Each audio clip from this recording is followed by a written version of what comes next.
Coming out tonight, especially for your patience. We had a closed session before this. A lot of pending issues we're talking about, and so it went a little longer, and that's on me. So we're waiting for the rest of the commission after a quick bio break to settle in, and we'll commence the meeting.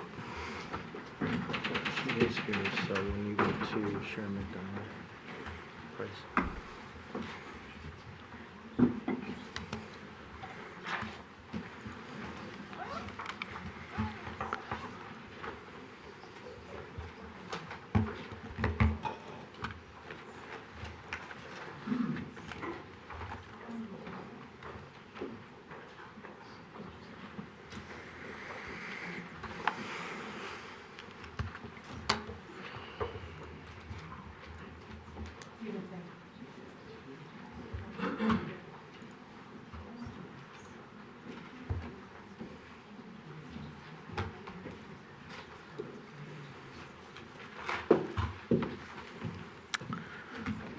Just waiting on Brandon.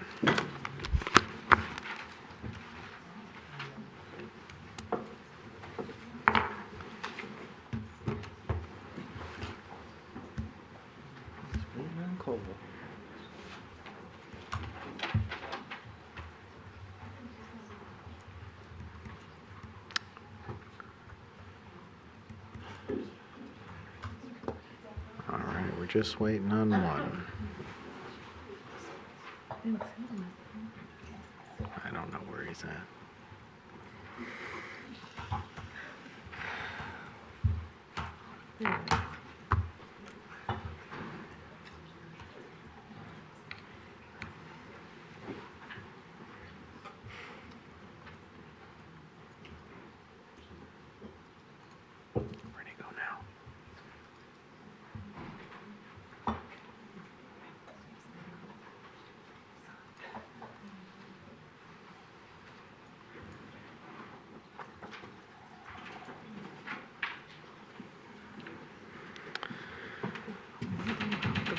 she?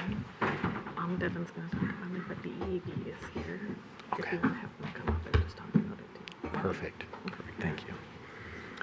All right, I'm going to call to order the Monday, January 26, 2026 Royal Oak City Commission meeting to order.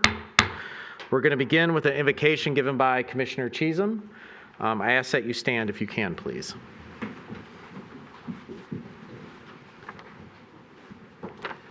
There are times when the world weighs heavy on my heart, and we are definitely in one of those times. An unhoused woman froze to death in recent frigid cold temperatures because she did not have a home and she was unable to even find temporary safe shelter to weather the coldest of temperatures.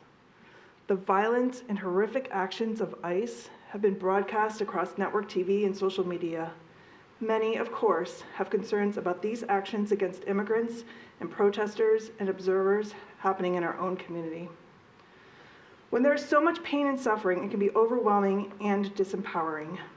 Historian Edward Everett Hale once wrote, "I am only one, but still I am one. I cannot do everything, but still I can do something. And because I cannot do everything, I will not refuse to do the something that I can do." I think a lot of people are in this room today because of a similar sentiment. Each one of us cannot take away all the pain or fix all the problems or heal all the hearts. But we can do something and think of what we can do together. Amen.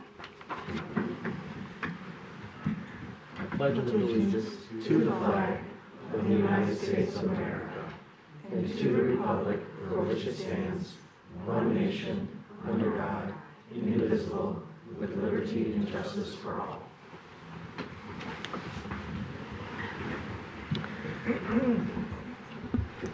All right, before we start with our agenda tonight, I'd like to make a few remarks, if you'll allow me to. First off, thank you for being here tonight. I see a lot of new faces, and I understand why you're here. Yesterday, our city commission was made aware of a potential incident regarding immigration enforcement. We don't have a complete set of facts at this moment, but what we are learning concerns us deeply. What we are witnessing throughout our country is unconscionable, un-American, and unsustainable. Our system of norms, checks, and balances are on critical life support, and it's going to take every voice to fight the cruelty and hypocrisy that are plaguing our nation. We must hold our civic leaders accountable, and that includes this city commission. There are no mincing of words when I say the allegations contradict our city values. The easy way out is to point fingers and make excuses. The fact is that I'm the mayor and ultimately accountable. Myself, this commission, and our police leadership own any mistakes that may have occurred. We recognize the gravity of the situation. We don't just understand the fear, frustration, and anger. We share it with you. For some of us, it's personal. Way before the murders of Renee Macklin Good and Alex Preddy, our city contemplated how to protect our community members from unlawful and abhorrent abuses by federal agents similar to what we are seeing all over the news. At the time, we believed threats to target uncooperative cities with extra enforcement was real.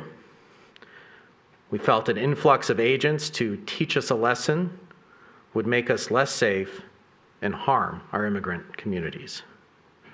Unfortunately, the situation in Minnesota proved this theory to be correct. To mitigate the risk, we avoided grandstanding and instead worked closely with our police department to reinforce our core human values and underscore our mutual expectations to focus on enforcing state and local laws. For months, this worked really well. However, what we're hearing certainly places some doubt on that strategy. Please understand we are operating in an environment that is far from normal and unprecedented in nature. There's no playbook for local leaders to turn to that helps us navigate an administration with no apparent checks and balances, no matter how cruel or inhumane its actions may be. The reality is that one moment or one decision can erode trust that took years to build. It doesn't matter that during countless other occasions before this reported incident, our officers made the right calls every day. It doesn't matter that we had a strategy to protect our community from potential inhumane roundups. What matters is that a person was apparently taken by Border Patrol in our city, and we have every right to be concerned about their fate. From what most of us see with our own eyes, ICE appears to have little respect for our Constitution, a Constitution this commission and our police officers swore to uphold. I can't begin to imagine what this man and his family are going through. It's horrific and heartbreaking. The bottom line is that we're hearing that we fell short of our own standards and expectations. No other way to put it. It seems that our strategy may not have been enough to prevent something like what has been alleged from happening. For whatever mistakes may have been made, we own them and we will learn from them. All criticisms are fair and justified. So what do we do now? I know there are calls for us to prevent ICE from entering our city. And while we agree with this sentiment, I'm not sure there are any legal mechanisms to do so, but we're all ears. I can tell you right now what we're not going to do is fight lawlessness with lawlessness. While others may have ignored their oath, we will not. At this point, we are collecting and clarifying all the facts of the situation. And I know we can all agree that as we fight for due process for millions of immigrants, we can't exclude due process for those whom we believe may be involved in this. Hypocrisy is the one thing certain to undermine a cause that is bigger than ourselves. I want to leave you with a thought. I believe that we agree what's going on with ICE is cruel and wrong.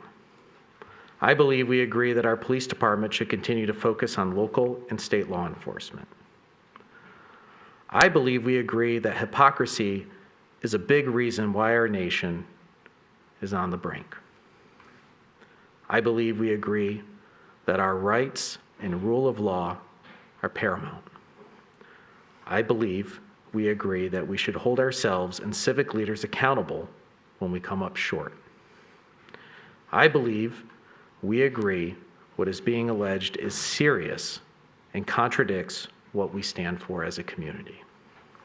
I believe we agree that we are not perfect and we must grow from every misstep. I believe we agree that to be better, we have to engage in honest, direct, respectful, and productive dialogue. We know that words are not enough, but it's a start. We want to improve fast, but not in haste. The chief, myself, and this commission will make ourselves available to get a broad array of input. For what it's worth, there are some commission members, including myself, that are children of immigrants.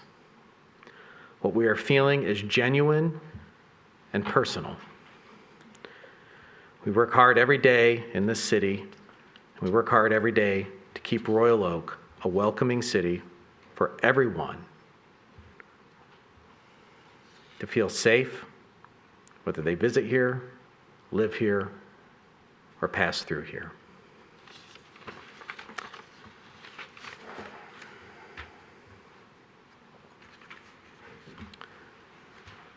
So we're going to get to public comment shortly. We do have a few presentations, important presentations before we get to public comment. I know we have a state legislative report, and I know State Representative Natalie Price is here. She does a great job representing herself, representing the city of Royal Oak and Lansing. Representative Price? I understand you're Representative McDonald? Okay. Yes, I am not Chair McDonald. Chair McDonald is the other state representative for Royal Oak. We had planned, we had been on the agenda for a couple weeks to do a year in review, sort of letting you know what happened in Lansing last year. To meet the moment, I asked if I could come and talk a little more specifically about what's going on in the state, especially related to immigration issues. So we're hoping to postpone our year in review, do that another time, but just wanted, because this feels more pressing, to share some thoughts from my role as a state legislator on this issue. So thank you very much for the opportunity to speak today. My name is Natalie Price. I represent Berkeley, Huntington Woods, most of Royal Oak, some of Birmingham, Beverly Hills, Bloomfield Township, and Southfield in the State House. So I'd like to begin today by expressing how heartbroken and enraged I am by the recent murders of Alex Preddy and Renee Good at the hands of federal immigration enforcement. These two victims represent the very best of America. One, an ICU nurse and former Boy Scout, who, based on the public accounts of everyone who knew him, seems to have dedicated his entire life to serving those in need. The other, a mother of three, a widow, a poet, and a former missionary who is known by her family and friends as a constant source of light and joy. These two Americans' lives were taken by federal agents who should never have been in their communities in the first place. And what makes it more tragic and profoundly dangerous is that the Trump administration chose to immediately and falsely smear both victims as participating in domestic terror, planning to commit heinous acts of violence that are clearly not backed up by what we can all see with our own eyes. This merging of state-sanctioned murder and what appears to be the attempt to cover up federal wrongdoing is an existential threat to our democracy, to our safety, and to our way of life. This isn't just un-American. It's the kind of behavior that we see from foreign despots like Russia's Vladimir Putin or China's Xi Jinping, who aim state violence at peaceful protesters to maintain their corrupt power. So that's where we are. But I want to talk about what we can do right now in response. On Wednesday night, I'll be flying to Minneapolis to meet directly with Minnesota legislators and community organizers. I'm going because in this moment, state and local leaders need to witness what is happening. We need to learn from the people on the ground, and we need to bring those lessons back to Michigan so we can all better protect our communities and our democracy. What happens in one state affects all of us. The work happening in Minneapolis will help shape how we organize, legislate, and hold those in power accountable here at home. But we aren't just waiting to see what other states are doing. There is legislation in Lansing right now that we need to move immediately in response to this federal overreach. So I've talked about before here, the State House has been controlled by Republicans since Speaker Matt Hall took the gavel 1 year ago. And House and Senate Democrats have a number of bills to hold federal agents and the Trump administration accountable. Right now, I am pushing our legislature to pass bills that would protect our Fourth Amendment by amending our state constitution to prevent the federal government from using language about an invasion as pretext to suspend our right to a fair trial. That's a House Joint Resolution that Rep. Ryan Gins is sponsoring. I also am supporting legislation to amend our laws so state legislators can visit any Department of Corrections facility at any time without notice. House Bill 4699, Rep. Prohutsky. Legislation that would prohibit any federal or state law enforcement officer from refusing to identify themselves or wearing a mask for any other reason than to prevent the spread of disease. That's House Bill 4760. And legislation to prohibit any state or local revenue from being used for activities that violate our right to due process. A package of bills 4942 through 4944. There's legislation to protect our First Amendment by prohibiting censorship and book bans at our libraries. There's legislation that would prohibit the activity of any state or federal armed military force within Michigan without the permission of our governor, House Bill 4796. Legislation that would ban immigration enforcement from operating in protected places like churches, religious ceremonies, schools, hospitals, and courthouses. That's House Bill 4859. Legislation to protect our right to vote. It would toss out frivolous voter fraud claims that impede our elections and allow us to refuse to turn over our state's voter data to the Trump administration. That last one, by the way, is particularly important because we know from Department of Homeland Security Secretary Kristi Noem, her letter to Governor Walz following the DHS murder of Alex Preddy, that the Trump administration is demanding that states that did not vote for him hand over their voter data to federal officials. This president continues to lie that he won states like Minnesota and Michigan in 2020. He is very clearly using ICE occupation as a weapon against political opposition. We know that this will happen here if we do not act. So in contrast, what I'm seeing from my Republican colleagues in the House, they've been focusing on different priorities, trying to insert anti-DEI, anti-LGBTQ rhetoric into our state budget, rolling back our vaccine standards and environmental protections, and requiring local law enforcement to use precious resources to coordinate with federal immigration enforcement. In the most recent budget, House Republicans tried to tie our state investment in our communities, investments like fire trucks, lead service line replacement, community center renovations, and more, to immigration policy. Part of the presentation I was going to do was about those requests that I submitted for Royal Oak. And if Royal Oak had been granted those grants, they would have needed to sign letters saying that they would cooperate with ICE, trying to coerce our municipalities into coordinating with ICE in order to get resources. And our public safety departments are not equipped to do this. The vast majority of our municipalities have stated they are not interested in doing this. They don't have the resources to, right? We have been providing these unfunded state mandates, requiring our local municipalities to cooperate with ICE. This is outside their jurisdiction, their scope, what they have resources to do, even if they wanted to, which of course they don't. So right now in Minneapolis, DHS agents outnumber local police by nearly 5 to 1. This resulting chaos and terror that these ICE patrols are causing has cost their local law enforcement over $2 million in mandatory overtime. This is a drain on resources that our communities cannot withstand, and it's intentional.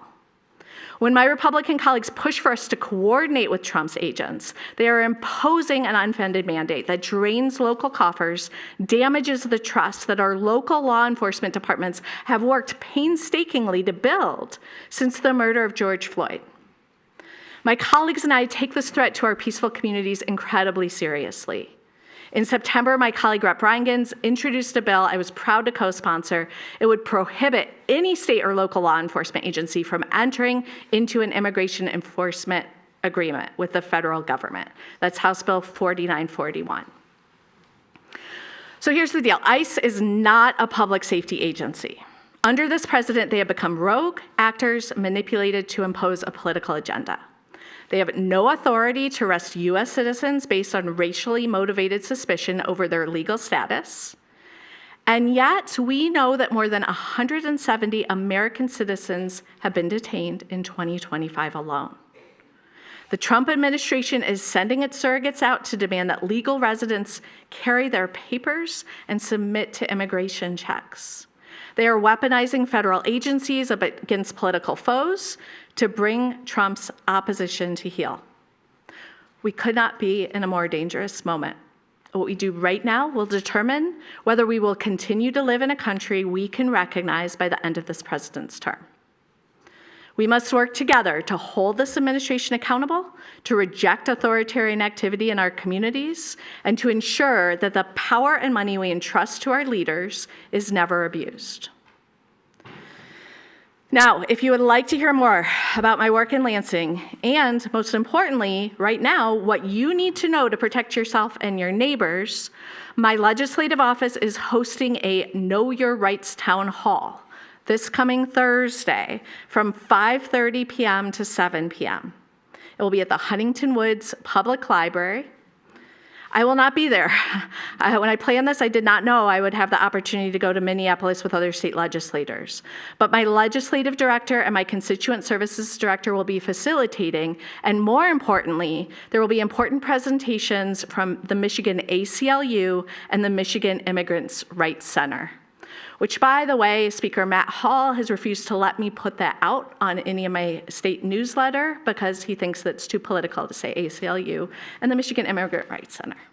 So thank you to you for giving me this opportunity to speak up, to share information, to let people know about the state of this issue in our state, in our country, and to offer information and resources about our rights. Grateful for all that you're doing.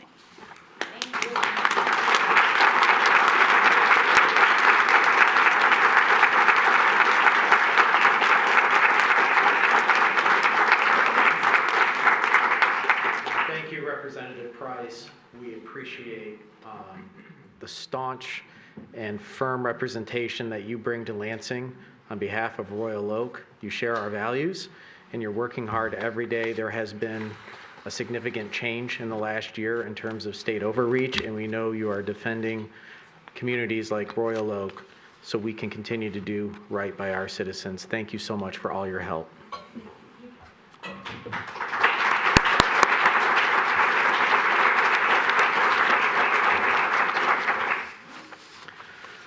All right, we have another presentation tonight regarding a resolution to repeal Public Act 389, regulating auxiliary containers, ban on bans. And we have Ms. Dodge Fry here to give us this report. Good evening, Commissioners and Representative Natalie Price and our lovely residents.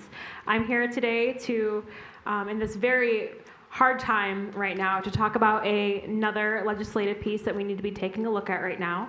So the Environmental Advisory Board proposed a resolution to repeal Public Act 389. This is coined as the ban on bans. Basically what this act does is prohibits local governments from regulating or taxing auxiliary containers such as single-use bags and containers. And our Royal Oak Advisory Board has recommended that we have a resolution out that repeals this, basically giving us back the authority to ban these products or tax these products and put the regulations back into our community's hands. I do have some members of the Environmental Advisory Board here today that are going to speak up on how this fits in with our mission this year of the whole materials management scope. And I would welcome those members to come up right now. Come on. Don't be shy, we're very proud of our EAB. Frank. This is one of the hardest working boards in the city of Royal Oak. Right. Sorry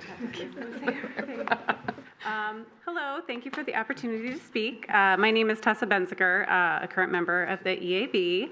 I just wanted to share the EAB's excitement for the City Commission's consideration of the resolution to back the repeal of Michigan's ban on bans.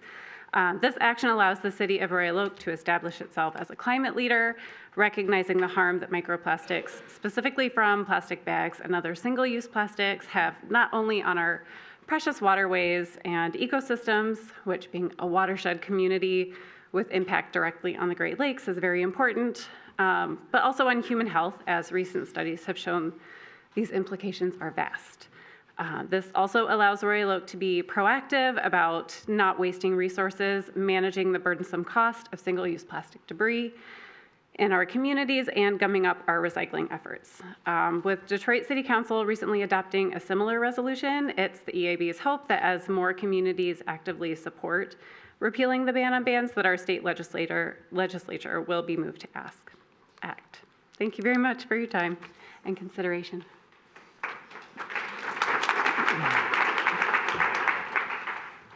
Hey everybody, my name is Brock Bosak, also on the Environmental Advisory Board. I'll keep it very quick. I see this as a very practical way to make a big impact on the waste stream that we're generating. And it really is another perspective on it is it would allow local municipalities the right to choose for themselves whether they ban plastic bags or not. To me, it's a no-brainer. It serves a great environmental purpose, but also social, local municipality right to choose kind of purpose. So thank you.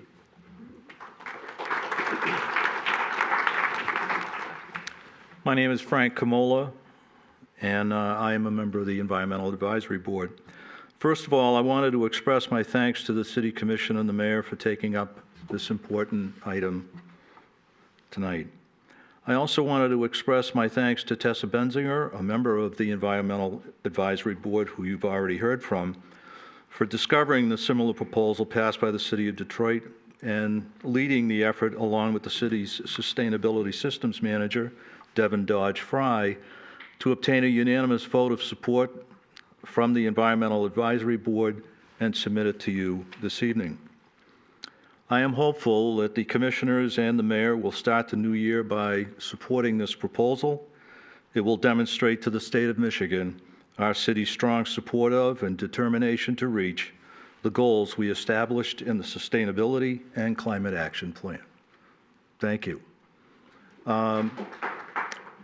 As a person who moved here 5.5 years ago from Massachusetts, I just wanted to add, go Pats.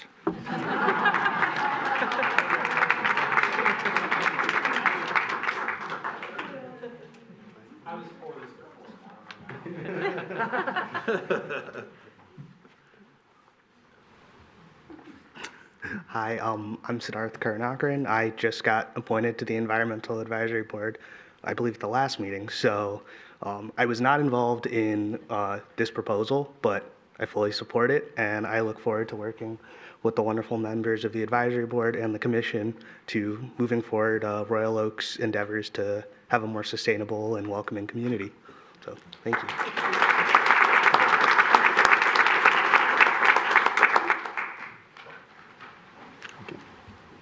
All right, and with that, we are done with our presentation. Give it over to you, commissioners. Thank you for your consideration in this matter. Questions? Commissioner Colo. Thank you, Mr. Mayor. Thank you, Ms. Dodge Fry, for bringing this, and thank you to the Environmental Advisory Board. This is great work. This act from 2016 has been terrible for communities, right? Like, it's taken away our ability to self-regulate, to govern ourselves. And it was done by different legislators. So, we have a state rep here tonight. I know she believes in this cause and will champion it. Ms. Dodge Fry, can you tell us what we could do if this repeal, if the ban on the ban happens and we can enact bans again? What could be some ideas that could come out of this? So there's a lot of different things that cities can take upon. First thing that you can do is charging a tax on bags in the ban. So that would be in the stores. The storefront owners could charge a 10-cent fee, for instance, and actually ban the actual products from coming through. We could also look at a community ban completely. So single-use plastics could be banned, and we could make that a mandate for the city. Having having paper bags or having multi-use containers would be part of that as well. There's a lot of different ways we can look at this. I'd love to chat with more boards and residents as well to figure out how we can make this mutually beneficial for our restaurants as well, and also something that isn't restrictive to any of our residents in any capacity. Because right now, let's say, for example, down Main Street, any of the great shops and eateries that we have, they can use plastic straws outside. They can just blow off their patios and litter our systems again to our waterways right now, right? Correct. Whereas other cities and countries have banned that and they use paper straws or no straws at all, right? Correct. Okay, so this is really, it's looking at how we can protect the environment in many different ways, right? Correct. Yep, That's awesome. It's looking at a lot of different angles, especially when we're looking at the litter side and the microplastic end. Yeah. So this isn't about a tax on businesses, a tax on people. This is just a way to reduce all these terrible things in our environment. Correct. Yep. It's a way to clean up our own community right here in WROK. And we're just asking the state to give the power back to us. Yes. Okay. Thank you. Commissioner Herzog. A motion to approve? We have a motion by Commissioner Herzog. I saw a second by Commissioner Gantina. Discussion. Commissioner Herzog. Thank you for presenting this to us. I sit on the Environmental Advisory Board as the City Commission liaison, and they do wonderful work for our city. This resolution aligns with our Sustainability and Climate Action Plan, but it also aligns with what we're trying to do at the county level. So the Department of Environmental, Great Lakes, and Energy Director initiated the process for each county to prepare a materials management plan. And this plan will replace the existing solid waste plants that we currently have. This will require a transition from a solid waste disposal focus to a new materials management system geared to seeking alternatives to landfilling and reducing environmental impacts, contributing to a circular economy, and identifying the highest and best use of all materials, including recyclables, organics, and solid waste. So this resolution is part of even a bigger whole at the county level, and the state is asking us to do these things. And so I think that it's really important that that the impact is not only for our health and our ecosystem, but also just how we're managing our waste and our materials. In addition to this, Royal Oak also has 24-hour, 7 days a week food waste program at the farmers market. And so you can bring your food waste there, and then it will be compost. And right now, it is just at the farmers market, but we hope to bring something more to the community in the spring, so stay tuned. Commissioner Gantina. So I just want to thank the Environmental Advisory Board for bringing this to us tonight. As was mentioned, this board does amazing work and has done amazing work for quite some time and has established Royal Oak as a regional leader in sustainability. And this is just another example of them doing the work and bringing something forward and highlighting strategies with which we as a community can be much more sustainable and hopefully continuing to serve as that regional leader for other communities around us to hopefully make the similar changes and implement similar strategies that we have. So thank you. Yeah, and just to build on that, what Commissioner Gantina said, it's absolutely true. Talked to a lot of mayors, a lot of other city councils. They look to Royal Oak as a leader because we have such a strong community involvement in our boards, especially in the EAB. And it's something we're passionate about because your passion is contagious for us.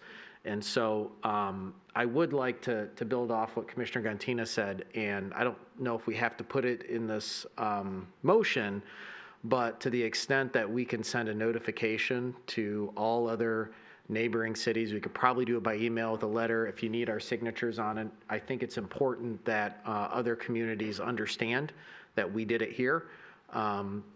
Anything we can do to kickstart, ignite a fire across the state to make sure more cities get on board with this type of resolution, will. I don't see why okay, I'm sure there'll be few that are opposed to it, but I can't see why any logical reason why a city wouldn't want to be able to control their own destiny. I love to fish. I can't stand plastic bags in the water. It goes crazy. My family will tell you I'm a pretty calm person until I see somebody litter, and I have issues. So I'm seeing a therapist about it, but my kids know, don't tell Dad that person just threw a McDonald's bag out the window. So I think that this will be impactful. And I think it's I look forward to seeing what action the state can take and where we go with it, and what's the best solution for this city. But I think we're all on board with our environmental sustainability and climate action plan that we want to mitigate all solid waste in our community, single-use plastics. Commissioner Colo. I was actually with the mayor the other day, and I thought he was the chief of police when I saw someone throw a piece of wrapping paper on the floor. Thought you were going to make a citizen's arrest. True story. See, even Commissioner Colo saw me in action. But I picked it up and threw it away. That is a true story. One of us picked it up and threw it away, that's true. I just, on your point of distributing it to other municipalities, I think that's a great idea. Traditionally, when we've had resolutions like this, we also pass along to our state representatives, our 2 state senators, the Speaker of the House, the Leader of the Senate, and then the Governor's Office also. Excellent point. Yep. What he said. Anybody else? All right. So we have a motion on the table. With no further discussion, I'll call for the vote. All those in favor say aye. Aye. Those opposed? Motion passes. All right. Thank you and welcome.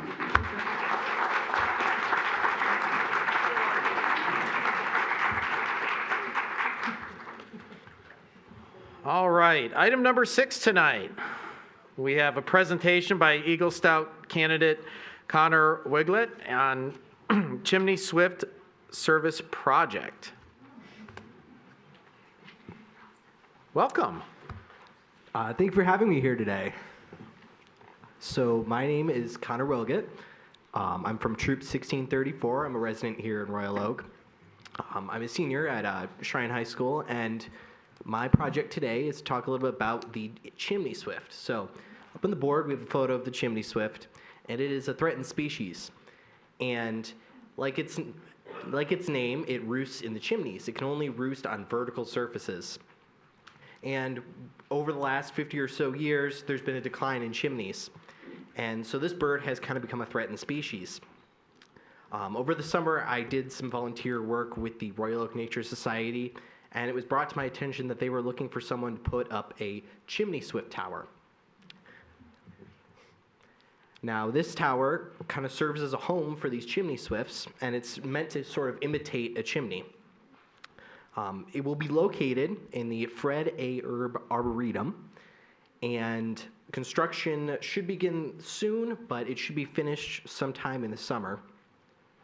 And I've been working with the city and with the Nature Society to get this kind of finished up. And, you know, it's something I've been looking forward to. It's something I've been passionate about. And it's really been, you know, great for me to see all of the kind of amazing things that have already come out of it so far, and we haven't even started putting things together yet. I really encourage you all, when it's finished, to come visit it. It should be done, like I said, sometime towards the end of May, and I encourage you all to learn a lot about this amazing and unique bird. Thank you. Thank you, Connor.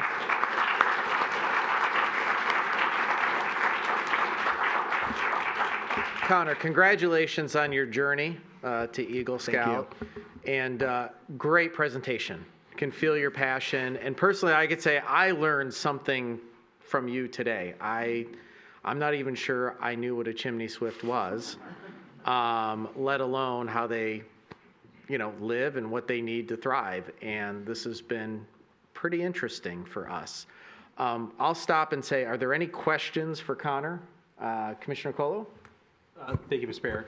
Connor, can you tell us about your scouting journey and what being an Eagle Scout means to you? Ooh, that's a big one.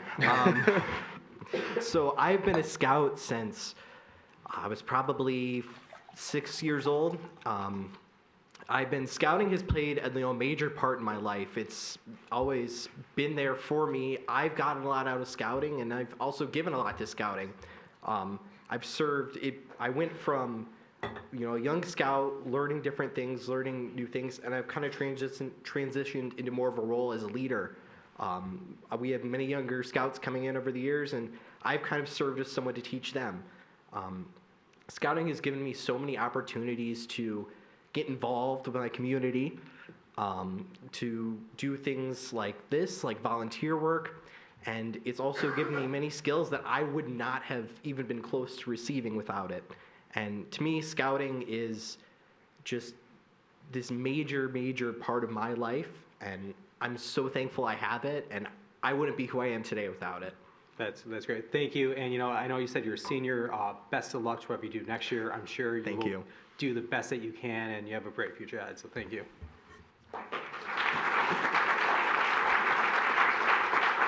Commissioner Cheeson. Hi, Connor. So I think there's a lot of people in the room that did not know that they were going to be hearing this great presentation tonight, but I think it's safe to say that you have a lot of folks in the community who are going to be watching for your project. I'm wondering, could you tell us a little bit about how you selected the location for where it's going to go up? Yeah, so I have a contact over at the Royal Oak Nature Society. His name is Bob Muller, and he's been working with the city. There's certain restrictions onto where this can be located. The tower is going to end up being around 10 feet tall, so it has to be a certain distance away from trees. It can't be near roads. And him talking to the city, they decided on 2 separate locations, and then they narrowed it down to 1. And my job is, I got to get it in there, basically. But it's been really interesting to see how we have this project, and yet it's a little bit regulated on how these birds can where we can decide they can be. It's a bigger project than I thought it was going to be. It's a lot of work. It's a lot of talking with people, but I'm very grateful for it, and I'm very grateful for all the people at the city who have made this process quite painless. Honestly, it's been great working with everyone. I'm really appreciative of it. Well, thank you so much for your presentation. You've done a really nice job. Thank you. Commissioner Bastian. I also want to thank you for the project. When should we be looking for the birds? Well, it's up to them to decide if they like it or not, really. And to some people online, they'll build one and the birds will just completely ignore it. And there's other ones and the birds will roost in hollow trees. And hopefully by the end of the year, they decide it's a great home for them. But like I said, it'll be up sometime at the end of May. You can't miss it. It's 10 feet tall. But I mean, I'm really hoping I hope that the birds enjoy it and we create a home for this unique species. I'm sure they'll love it. Thank you so much for this project. All right, anybody else? All right, well, thank you, Connor. Looking forward to seeing everything you do.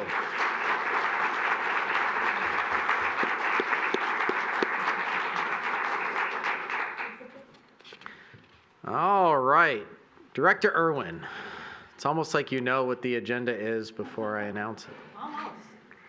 All right, now's the time for the approval of the 2024-2025 Royal Oak Public Library Annual Report. Director Irwin. First, I wanted to say I'm really excited about the Chimney Swift project.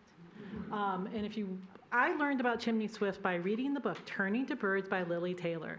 So if you want to learn a bit about birds and specifically about the Chimney Swift, it's a short book, but really enjoyable. And they come at dusk. So they usually come at dusk and they fly around and then they enter into a chimney. So yes, and there's places online where you can find out where chimneys are. So yep, I became into birds in my middle age. So here we are for the library's annual report. I'm really glad that we have a nice crowd of people here because some of you may not use the library, and hopefully this will inspire you to do so. So these were our board members in the last fiscal year. So the fiscal year, for those of you who do not know, it runs from July 1st through June 30th. So we are looking at 24-25. That's what we're reporting on today. And we have 2 of our board members here today, Elaine Asher and Shannon Tierney. If they would like to stand up and wave, that'd be great. Hello. They're a 9-member board and they are a governing board. So they have oversight of all of the library's finances and our activities and everything that we do. So we had a great year this past year. We experienced our highest circulation in our history with 593,404 items circulated. That's both physical, thank you. That's both physical and electronic materials. The electronic is going to go down this year. We had made some changes that were carryovers from COVID, so don't expect this number again. So we're just living high on this number right now. But we are really thrilled that our collection is meeting the needs of our community because the library is all about community, and you can look around this room and community is really important. So we're glad that we can meet your needs. Your millage dollars also funded some structural upgrades to the building. We got a new roof, and the Environmental Advisory Board is excited because solar is going on the roof this year. Our loading dock was repaired, and as one of my trustees said, we no longer have the tetanus poles because they're all rusted at the bottom. And new railings were mounted there, and we upgraded our security cameras, providing a more secure environment for everybody using the library. Also, to serve our residents on the north end, we put our lib cabinet, which is a library materials vending machine at Woodward Corner Market in the cafe. So if you're ever over in that area, which is at 13 and Woodward, stop in. We named it Vicky after a former trustee who had passed away and had left us some money, and so we used that to buy the lib cabinet. So please check it out. It's a great addition to what we offer all of our residents. So when we look at our revenues for last year, you can see that we did very well we get millage, our millage money, that's your tax dollars, penal fines, which are in the state constitution. Penal fines go to libraries in Michigan. So they are paid through the courts, and they are distributed to all libraries throughout Michigan. And it's a throwback to the 1800s, and that's where penal fines go. So we get state aid to libraries that is approved by the legislature. Thank you, Representative Price. There's also a Local Community Stabilization Act where we get money from. Don't ask me to explain it. I just looked those numbers up. Fines, fees, and miscellaneous revenues was really high this past year because we received $70,000 for our EBSCO grant. Why it didn't go in grants and gifts, I don't know. But that's why this was really high this year. We did receive $20,790 in grants and gifts. We get interest on the money that we have in our reserves. We didn't use any of our fund balance, and so our total revenues were $4.3+ million. So if we look at our expenditures, most of our expenditures are for staff, so our personnel, and we recently did a survey as part of our strategic planning process, and one of the top reasons people use the library is the customer service they receive. So the personnel that we have are really great, and they do a lot of really hard work, and if it wasn't for our staff, the library would be one boring place. We spent over $411,000 on materials. We had our capital projects that I've also shared. There's a lot of other expenditures that we have in there. And our total expenditures were $4,037,000. And you can see we've got more revenue than our expenditures because we're saving up for some of our bigger projects that will be coming, our capital improvement projects coming in the next couple of years. Next year it's going to be our HVAC. Now for those amazing statistics. So if you look over the last couple of years, people are visiting the library like crazy. We had over 192,000 visitors to the library last year. Our circulation, as I shared, was up to 593,000. It's a crazy number to me. We've been running steady in our programs and the attendance at those programs. You can see our physical collection size is going down. That is intentional. You have to take the older materials off the shelf that may not be relevant any longer. So you don't want to check out a medical book that's going to give you old medical information, right? Or a travel book for a country that doesn't exist anymore. I've had that in libraries before. So you really need to go through your collection and make sure you're taking out the old and bringing in the new and making space for the new. So that has been intentional from the library for the last several years. Our computer use is going down. Why? Because a lot of people have their own devices. We still have our computer labs. They are still used every day. But as you can see, our Wi-Fi use is going up. Databases are things that we provide to the community that they don't have to pay for. So we have a language learning database. We have Value Line and Morningstar.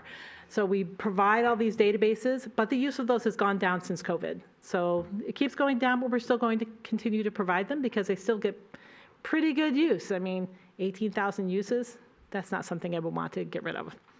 And reference questions, they've been running steady for the last several years. That's when people come up and they ask us questions that are not, where's the bathroom? Any questions from the commission yet? Oh, Commissioner Hunt. Thank you for the presentation, Director Irwin. I understand that the lid cabinet is very popular in Woodward Corners. Do you have any metrics for that of, how often it's used, what the usage is like, and is there the thought of expanding that to other areas of the city? So the usage is not as high as I had hoped, which is why we'll talk about it all the time, but it is improving. And part of that is because we keep improving the collection. So we're rotating bestsellers out. I don't have those metrics handy. I want to give it like a full year. It was opened in December of 2024. So we've hit our first year on that. So let's give it another year to see how it's going. And if it goes well, then part of our strategic plan, which you will all learn about soon, is to better serve our community in different areas. And if this is the way, or if we find another way, then we will expand services to all of those areas.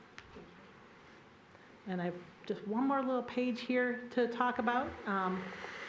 We had some new staff this year. Trevor Wynn came as our adult services supervisor. We have other new staff that were hired. One of them was our computer aide, Ivory, who was so awesome, he got a full-time job with the city. So we were very proud of that. We have upgraded our projector in the small conference room. So if you have a meeting of 8 or fewer people, the small conference room is free and it has a projector that you can just connect your device to. So know that that is there for you. We also upgraded our silent study room, which people like that space. It's got some nice adjustable desks and some seating. We had great summer reading program and annual winter reading challenge participation, which is something new. We did hire Fast Forward Libraries as our strategic planning consultant. Staff had a staff day and they had the Everything Disc workshop, which talks to you about how you communicate with others. We had a tiny art contest and we're doing that again in February. We partnered with the Royal Oak School District for their second annual student art show. And this was not a highlight, but it was news that one day somebody brought in DVDs and we opened them up and all these bugs came out. And we didn't know what they were and we were afraid of bed bugs, so we shut down and then the news caught on and then I got contacted by People Magazine. It was so weird. So it was like a nationwide thing that we closed down for a couple days and we didn't have bed bugs. And we were very happy about that. And now we bring in a dog every month to check for bed bugs, and we haven't had any, so yay to our bed bug dog. But that was our big piece of news. If you wanted to go viral about something, that was it. So, so that is the library's annual report. Wonderful. In full. Questions? I see Commissioner Colo had his hand up. Thank you. I'm really happy you put that bed bug issue to sleep. That's, yeah. Yeah, there we go. There it is. Dad jokes. Yep. Thank you for this report. It's always great to see the growth again. I went back and looked at other reports. I think what you didn't highlight in the last decade, this is the second largest amount of visitors we've had. Only off by 1,000 from 2016, which is amazing because it's taken that long, that much growth to get back from COVID. I mean, we're still recovering from the pandemic, where we had to shut down the library. It was open for so long. So thank you to you and your staff. I mean, that's been, I know, a metric that's been looked at year after year. It's great to see this continued growth and people continue to come and use this place where information just flows freely for whoever needs it, regardless of any socioeconomic, race, whatever gender issue, anything. It's free for everyone. So that's amazing to see that the library continues to be this great bastion of knowledge.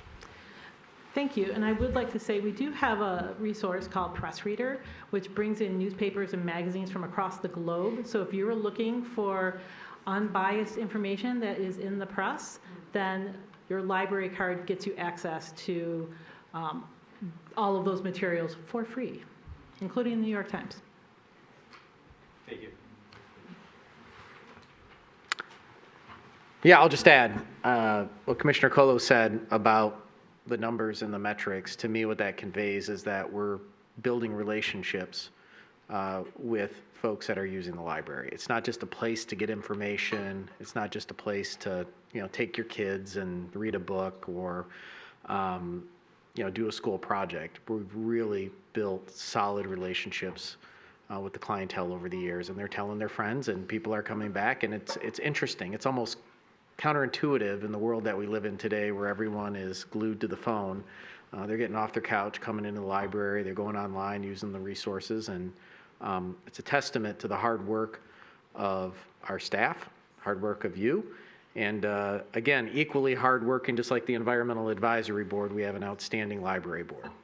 We do have an outstanding board and an outstanding staff, and I would say the staff is really putting together very interesting and engaging programs, from doing crafting and knitting clubs and community conversation cafes and a whole variety of things that are bringing new people into the library who may not have come before. And honestly, the library board is so supportive of everything that the library does, and we're really grateful to have a really great group that provides oversight, which is always needed, and guidance from the voice of the community. So thank you to the board. Okay, anybody have any questions? Okay, thank you, Director Irwin. Thank you.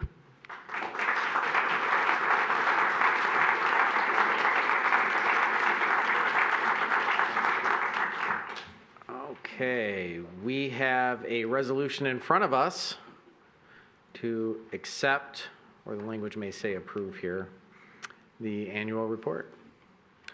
Commissioner Herzog. To approve. Motion by Commissioner Herzog, seconded by Commissioner Chisholm. Discussion?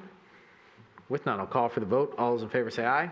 Aye. Those opposed? Motion passes. All right. So that gets us to number 8 tonight, which is the Parks and Recreation Impact Report presentation by Director McEachern. Good evening, Mayor and Commission. I'm delighted to be here tonight to share with you all our impact report for 2024 and 2025. I'll begin by just sharing that this is going to just be a highlights slide deck. The full report is available for those in the audience and at home watching in the agenda packet online if anybody wants to read the full report. I just want to share a few highlights tonight.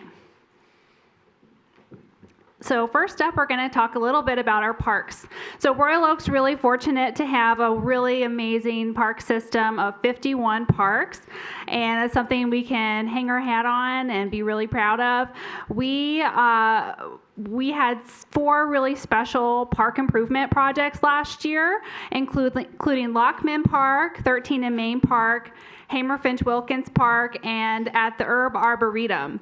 So if you haven't had a chance to check these parks out in the last few months, please be sure to stop by maybe in the spring when it's a little bit warmer. We have been able to make some amazing improvements in all of these parks, so be sure to stop by.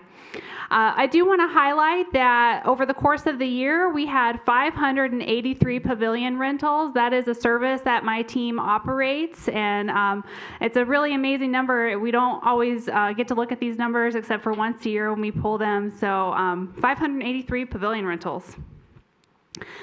Next up, a little bit about our recreation program. So we offer a wide variety of programming opportunities to get people healthy and active in Royal Oak.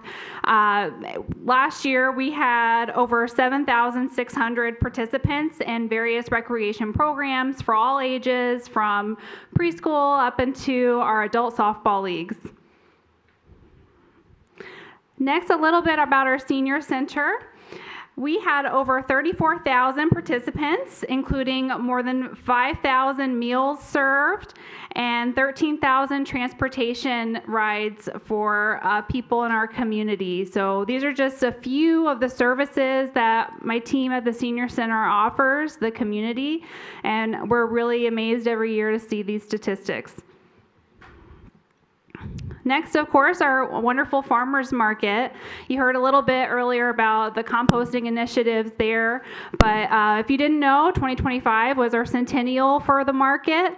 We offered a lot of different events at market, but I do want to note we had over 150 rentals. So the market is available for community members to host these events that are part of your core memories each year. So we're really glad our market can be a part of that, whether it's weddings, baby showers, you name it. But one special statistic to highlight here is we had between 2,000 and 3,000 weekly attendees at our Saturday farmers market.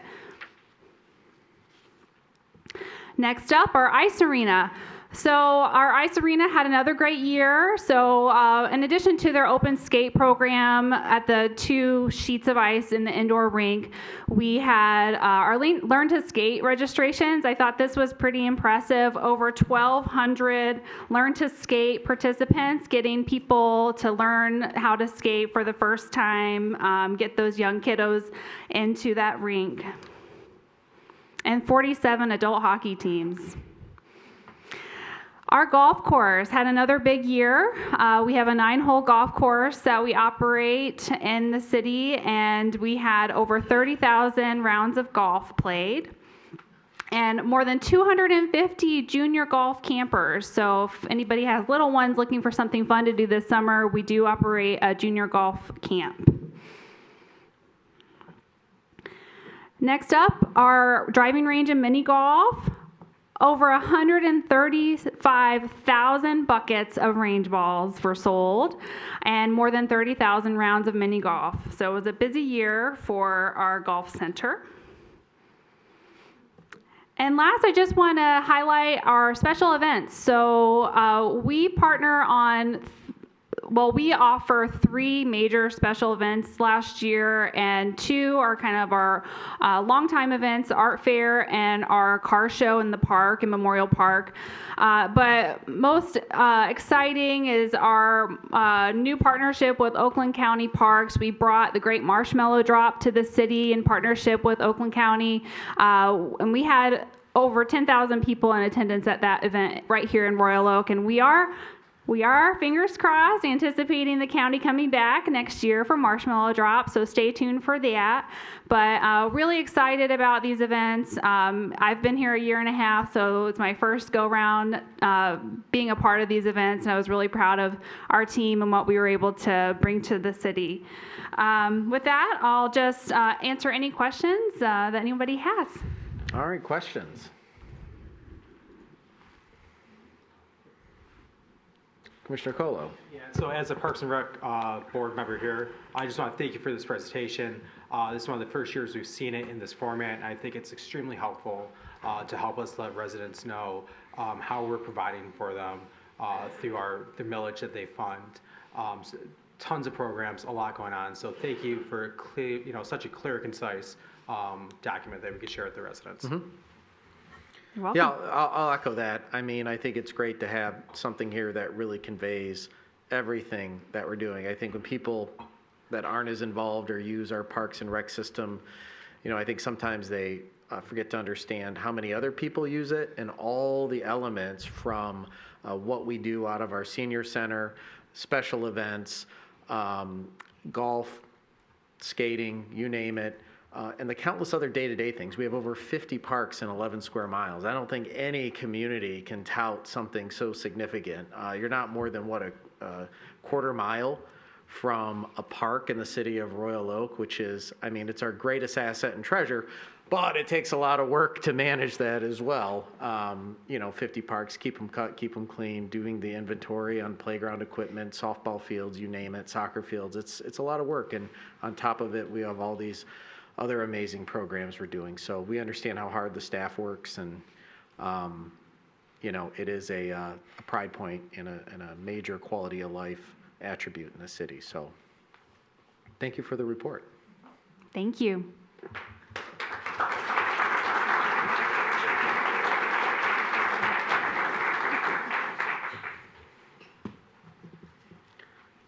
All right, that brings us to pardon me.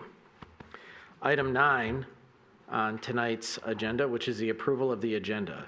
Does anyone wish to make a motion? Commissioner Cheatham. I'll move approval of the agenda. We have a motion by Commissioner Cheatham. Is there a second?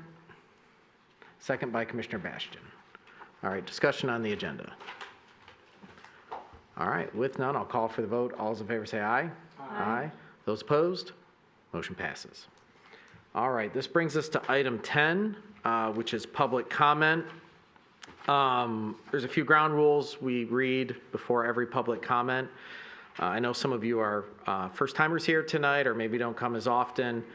So I'm just going to cover how we do public comment. We're going to do a little differently tonight, so I want to make sure you're aware how to do it. So The City Commission values and relies on the input of our fellow citizens to help make decisions. Now is the time set aside for the public to address the City Commission on any city-related issue, whether or not it's on the agenda.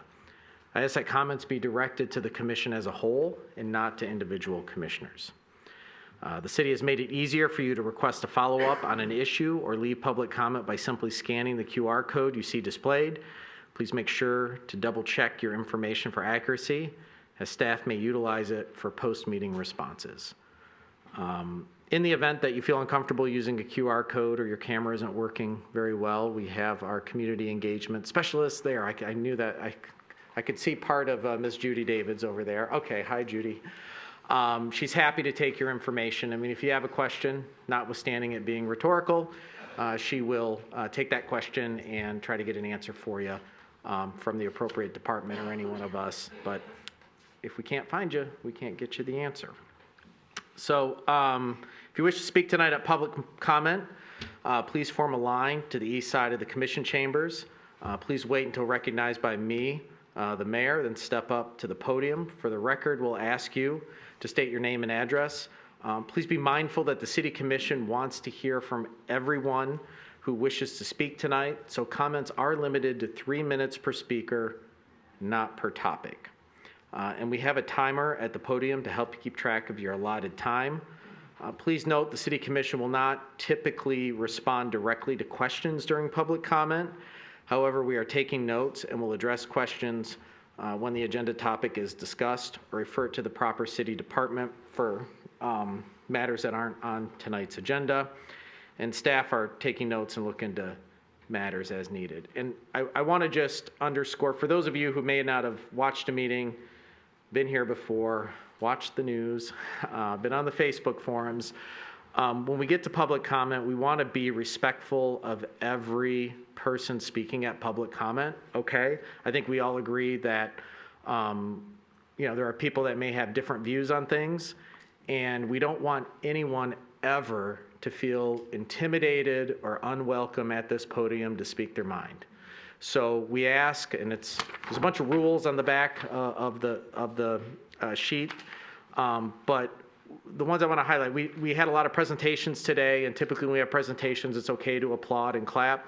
And I know when someone speaks, even if they speak as something positive and it seems harmless, when we have to treat this part of the meeting very orderly. We have to treat it as almost as if this is a courtroom, because this is an official business proceeding. And as much as it is temptation to applaud, cheer, and clap, we've been really strict on the rules in previous meetings, and we have to apply those rules to everyone, even if it's something positive. And just understand that it may seem harmless, but we've had people come to us saying, I wanted to go speak up at public comment. I had an opposing view, but everybody was clapping, and I just kind of felt like I wasn't welcome. So we take that feedback seriously, and we just ask, it's not us being bullies. It's not that we don't want to hear you. We're trying to be fair to everybody who has a perspective on a topic, okay? And I guess maybe I'm more than just a jerk when it comes to littering. Sometimes I can be very strict on that rule, and I just want to let everyone know, okay? All right. If you want to form a line here on the east side, yeah. It makes it run, we have more people, it makes it run a little faster than me in my limited visibility to pick people out. And while we're getting the first number of folks lining up. Okay, yes, sir. My name is Frank Fidel. Good evening, commissioners. I won't litter. I'll take this with me when I leave, don't worry. I'm president of the Southeastern Michigan Pickleball Association. We're an all-volunteer 501c3 nonprofit that has served as the heartbeat of Royal Oak Pickleball since 2016. We provide programming at the Whittier and Upton courts, and SIMPA has demonstrated our commitment to them through our actions, for example, investing over 700 hours of community labor to build the Whittier courts. But our commitment is also financial. By our best estimates, SIMPA has contributed over $100,000 to help maintain and improve these public courts and the other courts in Royal Oak, those at Upton Park. Because of this stewardship, these facilities have actually outlasted the engineering expectations of the contractors who service them. We call this the Royal Oak effect. We're a dedicated volunteer group, saves the city money while extending the service life of their courts by being proactive. We're incredibly grateful that the city is responding to this partnership by prioritizing these renovations on the courts. It shows a clear vision to avoid the deferred maintenance issues we've seen elsewhere. With national participation in pickleball up 311% and the average age of our local players steadily dropping, this is the right investment at the right time. We fully support the contract to look forward to the Whittier and Upton parks being serviced and multi-generational hubs for decades to come. Lastly, we want the Commission to know that the SIMPA stands ready to act as a resource. We have over a decade of hands-on experience with how these courts in Royal Oak perform in different weather and under heavy use. We'd welcome the chance to provide any data or feedback that helps the city and the engineering team deliver the best possible outcome for the residents. We're in this together. So again, the previous presentation on the Parks and Rec falls in line with what we agree with, but the city's got some great attributes, and we'd like to keep them, as well maintained as we can. Great. Thank you, Mr. Bell.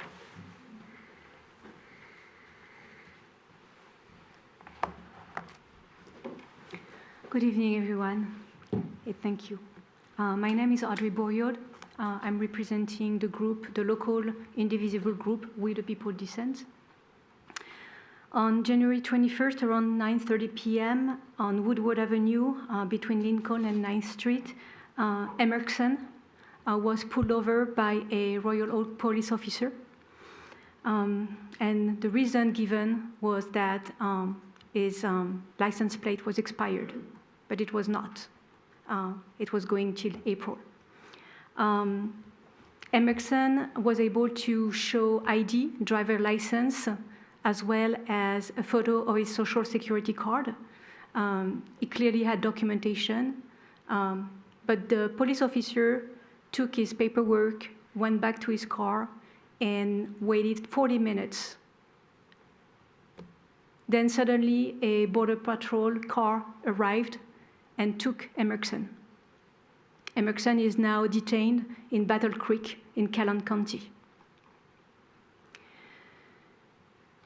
There is a question that I really want to ask to the City Commission tonight, and by extension to the police department, is why an officer would go above and beyond his duties to turn in someone who is a legal resident of Royal Oak to Border Patrol. Emerson's family is now in great dismay and in great pain. We are going to fundraise for Emerson so that we can bring him on, but we never know with this administration how it will turn out. I want to add a personal note. With my partner, we are homeowners in Royal Oak, although I do live in Bluefield Hills. There was one thing that was bringing a little bit of solace and relief in this turmoil, is that we could trust the police department here in Royal Oak. This trust is now broken, and it makes us feel less safe and less welcome here. We have a few demands tonight, very simple. We demand that the police officer be identified, disciplined, if not suspended. We also want full transparency on how this situation has been made possible. An FOIA has been requested, and I'm really hoping that the City Commission is on our side here. Thank you very much. Thank you, Ms. Boyle.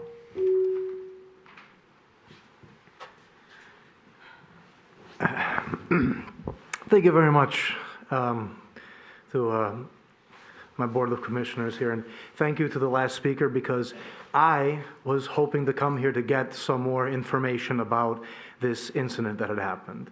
My name is Jack Bennett. I'm a local resident here only representing myself as a local concerned citizen and someone who considers himself a devout anti-fascist and somebody who wants to figure out what we're going to do next and how we're going to figure this out. I teach preschool 4s and 5s down in Southfield. I bring this up because, only because there's something about the importance of avoiding the development of an oppositional relationship, whether this is among, between an adult and a child or between grown folks. I think a big difference between how things tend to go down here in Royal Oak versus how they happen in like Minneapolis, for example, has a lot to do with how the police departments conduct themselves and how the relationship between the civilian population and the police reflects that. I won't go into, I won't eat up all the oxygen here about that, but I just came here because I'm very concerned about what seems to be a open regime of ethnic cleansing and just really concerning stuff that's coming from the highest levels of governance in this country.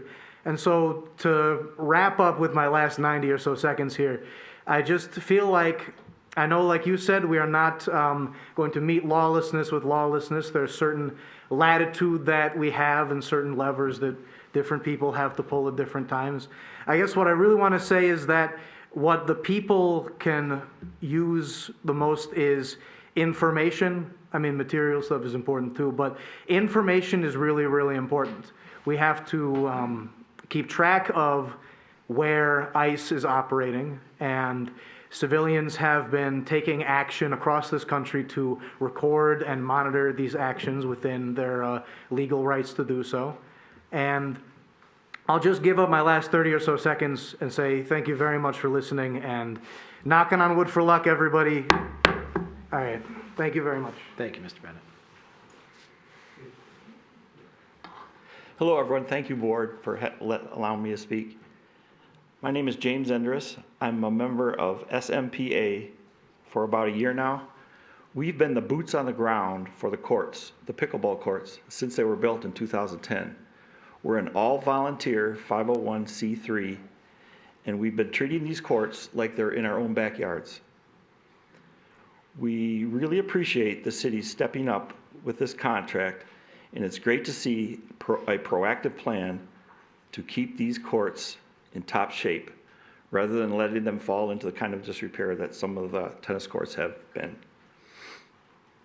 We want Whittier to stay a place the city can be proud of. Has anybody played pickleball? Whoops. Anybody play pickleball? See? If you go on any day on Whittier in the summertime, you'll see a lot of people playing pickleball. It's full. The racks are full of paddles ready to go on deck. It's fun. I've been playing for a year now. And anybody who wants to come out and play, I'll be glad to teach anybody how to play. It's a blast. And you guys too. It's really fun. I hope you guys approve the contract that you're working on towards getting the courts revised. Thank you very much. Thank you, Mr. Andrews.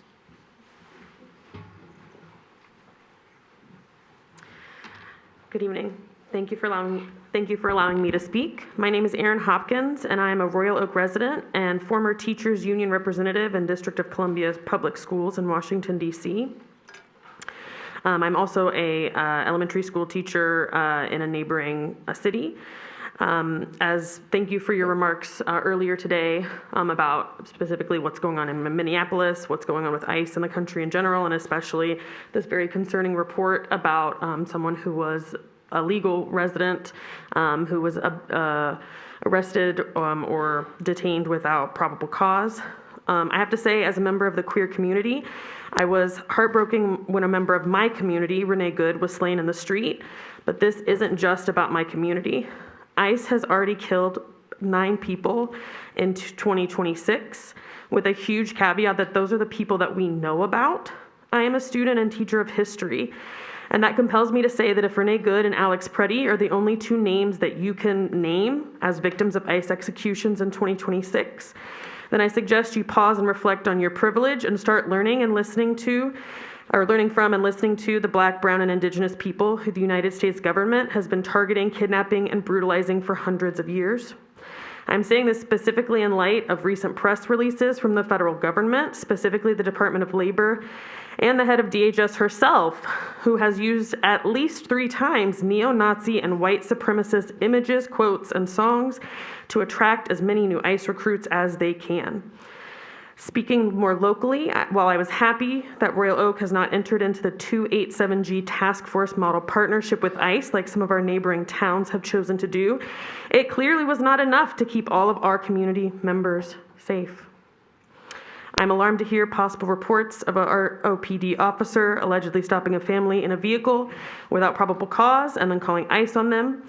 I have to ask, what is being done to support the family members whose lives were destroyed by this act? What consequences will there be for this law enforcement officer? What steps will you now take that you know that this is not enough? In addition to that, I am asking today that we learn from recent successes across the country and counties, even locally. I'm asking that, 1, we continue to not participate in 287G task force or enter into any other partnerships with ICE, CPB, HSI, or ERO. I'm asking that we ban ICE, CPB, and HSI officers from wearing masks to hide their identity and prosecute those who do in Royal Oak. I'm asking that you ban officers from entering city-owned property without a signed judicial warrant and ban ICE enforcement operations in sensitive locations such as schools, clinics, and hospitals. In conclusion, moments ago, you, Mr. Mayor, said that other cities look to Royal Oak for our leadership, and that you hope Royal Oak can be a catalyst for other communities. I ask that you and the City Commission show your leadership here and now to stand up against this repressive regime.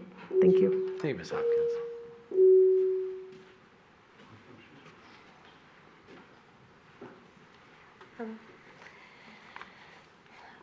My name is Michelle Eby. I live in Southfield, but I do caregiving and tutoring throughout the Oakland County and Wayne County areas. I also wanted to say thank you all for the concerns that you've expressed regarding ICE. I wanted to say that many of the people that I work and interact with on a daily basis are immigrants and families of immigrants. I myself am a child of 2 third-generation immigrants, so the issue of ICE's cruelty, violence, and ever increasingly illegal actions is very personal to me. We are a nation of immigrants, and one of the things that I've always loved most about living in southeastern Michigan is its diversity, and oppressing our immigrant neighbors regardless of their document status is not the way to make this country great again. And any cooperation with ICE while they continue to flout the law, ignore due process, apply undue and lethal force, and spit on human rights is utterly unjustifiable. I therefore ask that the Royal Oak Police continue to refuse to cooperate with ICE, and that schools, medical facilities, houses of worship, and social service centers be kept as the sanctuaries they ought to be, and that ICE be banned from the searches there. Thank you. Thank you. Ms. Eby.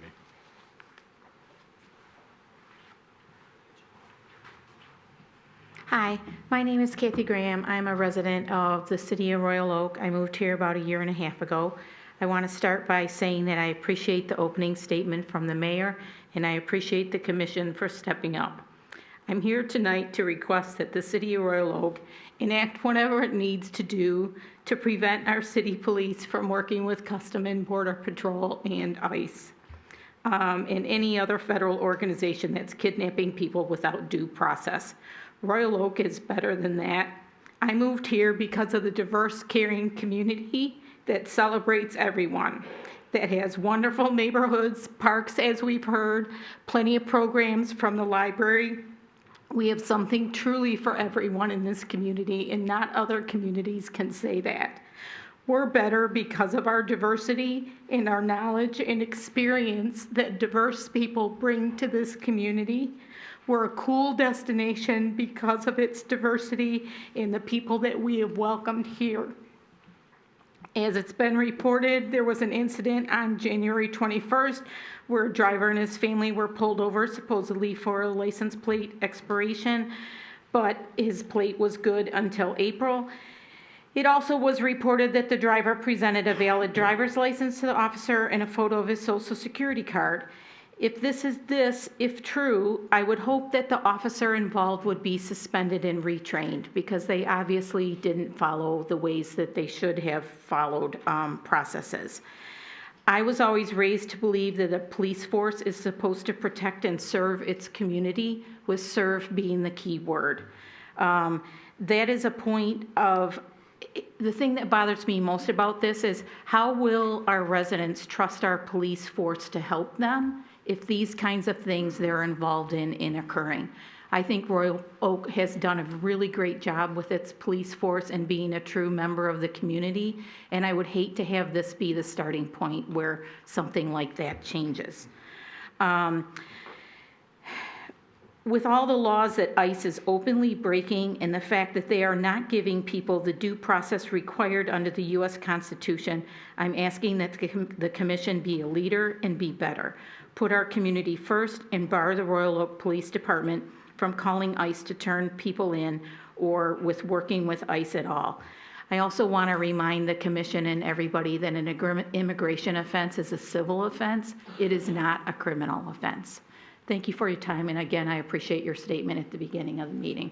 Thank you, Ms. Brand.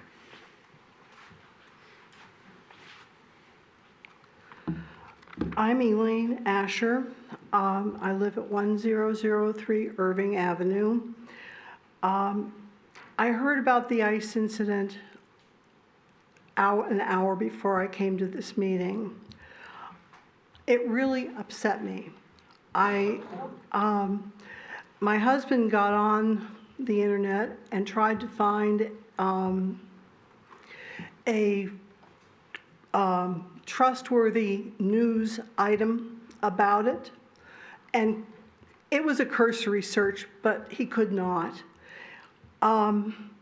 Control of the media is a sign of fascism. You may have seen the signs on Woodward with the Democratic Club carrying their signs of fascism. Control of the media is one of them.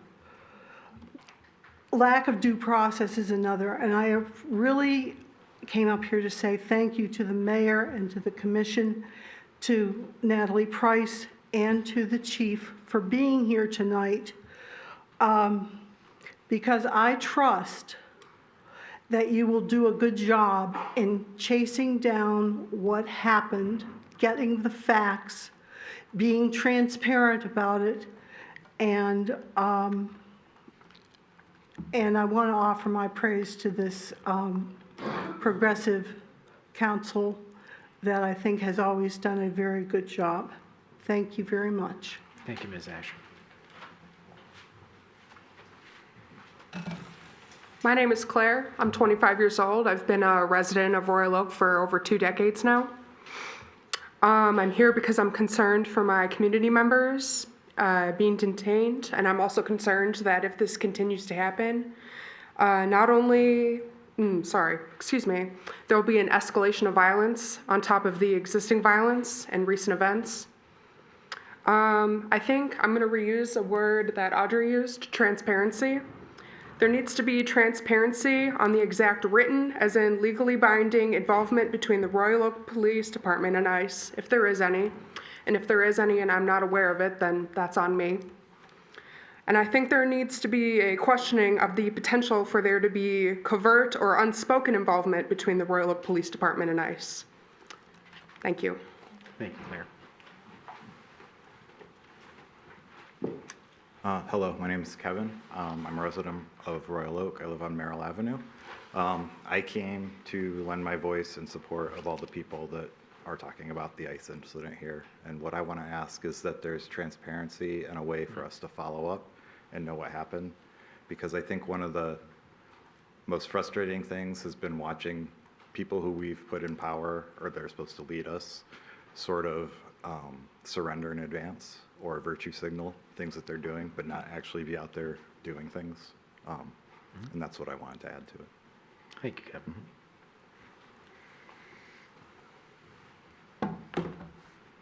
Good evening, commissioners and fellow residents and mayor. My name is Jake Fisher. I've been a resident of Royal Oak now for 6 years. And though admittedly my topic is not as grandiose as some of the topics preceding mine, I'm here today to address a growing concern in our Royal Oak neighborhoods, the impact of short-term rentals and specifically Airbnbs on our community. Airbnbs have become a troubling issue for our homeowners. Many property owners are not taking their responsibility seriously, nor are they listening to the concerns of residents. We've seen confrontations, frequent parties, tenant threats, and disruptive activity at all hours. Royal Oak is proud to be a family city, as we've seen today, and we need your help to ensure our neighborhoods remain safe. In one block alone, there are 5 rental properties, raising safety concerns, especially with children living on the street and parks nearby. These short-term rental owners seem focused solely on financial gain, with little regard for our city, our neighborhoods, nor its residents. This makes it harder for families to find stable housing and threatens the sense of community that we all cherish. Residents struggle to file complaints through the proper channels because these properties are listed on multiple hosting sites, and the property managers are overseeing multiple dozens of other rentals in the area. And these problems are not isolated. Other residents report similar issues with their rentals in their neighborhoods as well. Disturbances at these properties have included physical and verbal threats, police involvement, and parties at all hours. The city has confirmed illegal and unsafe operations in some of these properties and has promised to monitor the situation, and for that has already been done. I thank you. As is understood, there's a non-compliance process for short-term rentals describing a 3-strike system against a property, deeming it unfit for a rental license. However, despite this, the neighborhood is still seeing a massive influx of short-term rentals that are violating and skirting city procedure. Tonight, I'm asking of you, the elected officials, for your support to us, the residents, to hear the concerns of families raising children in Royal Oak. We pride ourselves on being a safe, family-friendly city and having a strong sense of community. Please support us in maintaining this environment and the focus on the needs of the homeowners, not just the short-term rentals that only have financial gain in mind. We need your help to address the influx of these rentals, hold them accountable, and keep us feeling safe in our homes, and to preserve the quality of life that makes Royal Oak truly a wonderful place to live. Thank you. Thank you, Mr. Fisher. Bill Harrison, Woodward Side Subdivision. I have to depart from what I came here to talk about based on what's being talked about. Both my wife and I are products of immigration. My wife is her father came from Scotland, served in the Marines in the Second World War and participated in Normandy. My relatives came from Sweden. They settled in, of all places, Minnesota. They were farmers. They worked the land. I recall when I was about 10 or 11 years old, I thought it would be cool to have my grandmother teach me Swedish. When I asked her, she growled at me. She said, "No, we're Americans." I knew better than to ask again. I'm hearing a lot tonight about what happened to this family. I don't know the circumstances, and I hope that things work out for her. But we have to also address the women that have been raped and murdered by these gang members, and there's no reason why we should not be throwing out these MS-13 gang members and the whatever Aragua, 2 of the worst gangs in the world. And it just, you know, everything doesn't work perfectly. ICE has its job, and, you know, we talk about Minnesota, the mess that Governor Walz and the Somalis have gotten involved with the billions of dollars that have been scammed from the taxpayers. It's ridiculous. Thank you. Thank you, Mr. Harrison.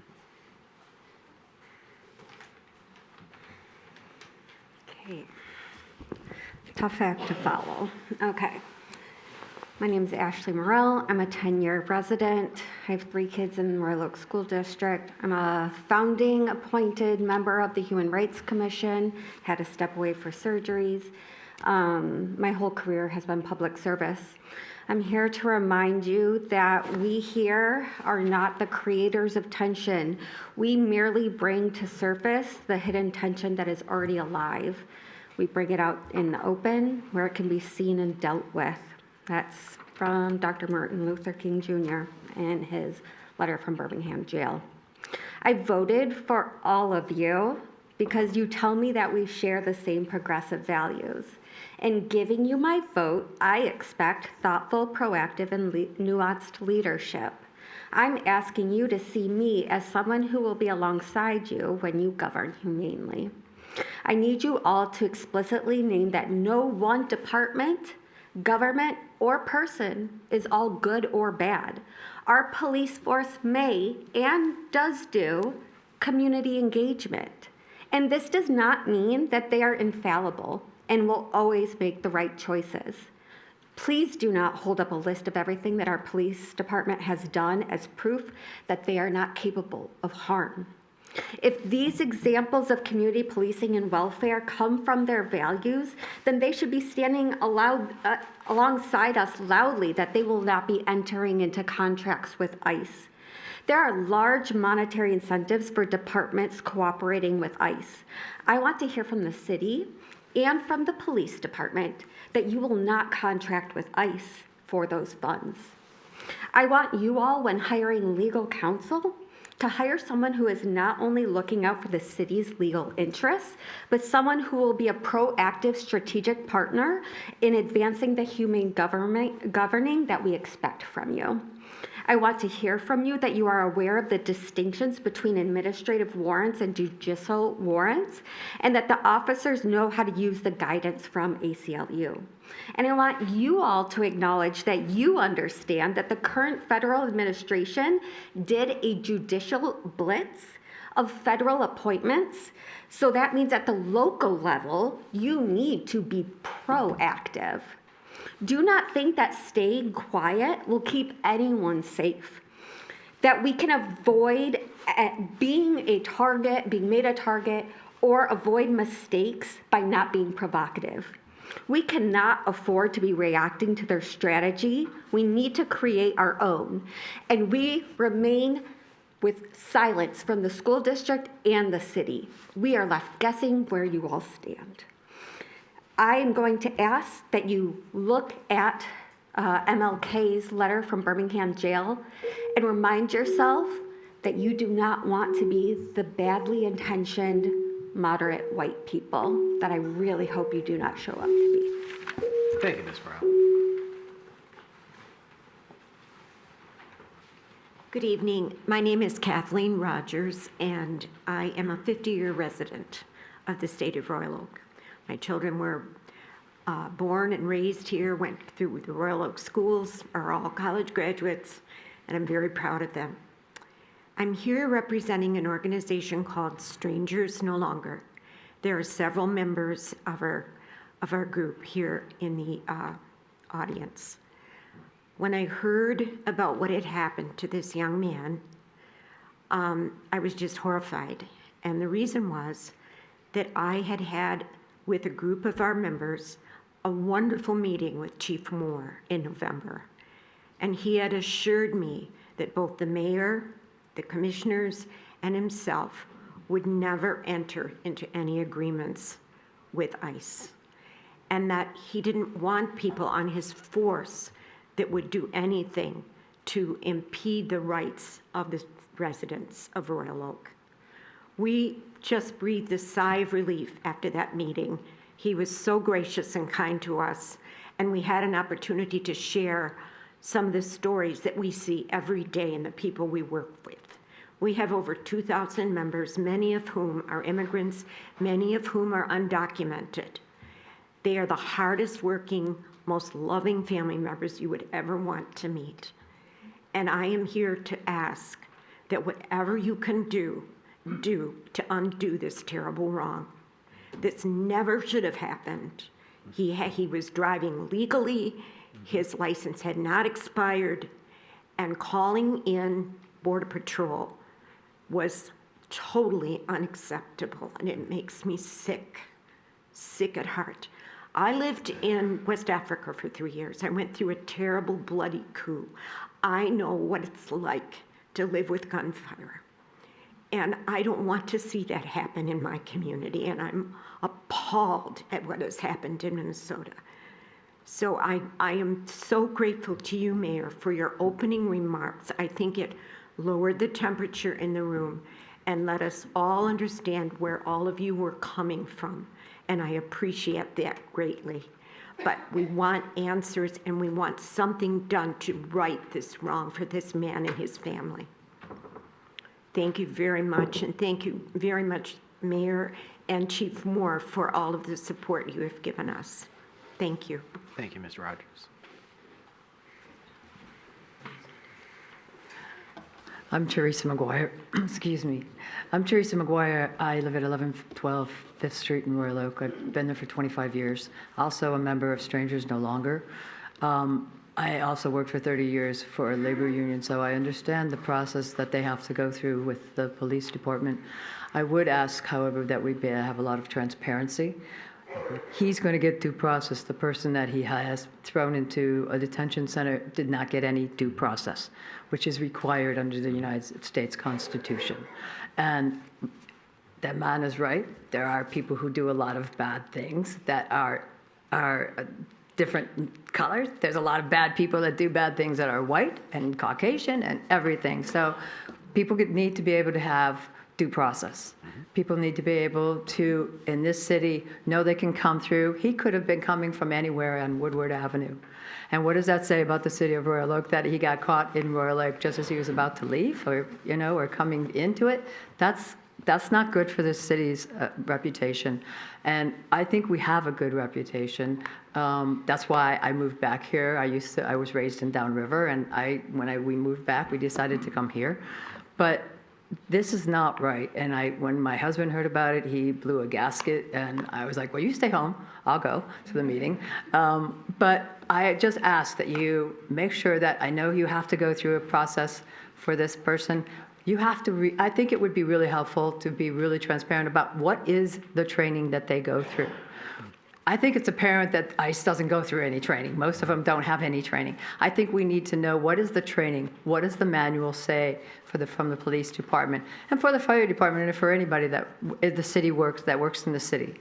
And I think it's important that we know, and we have a lot of publicity about how this is fixed, because it has really a detrimental mark on the city. And I think it's incumbent that we not just fix the problem, but we let everybody know that we fixed the problem and that we're doing proactive steps to make sure it never happens again. Thank you. Thank you, Ms. McGuire.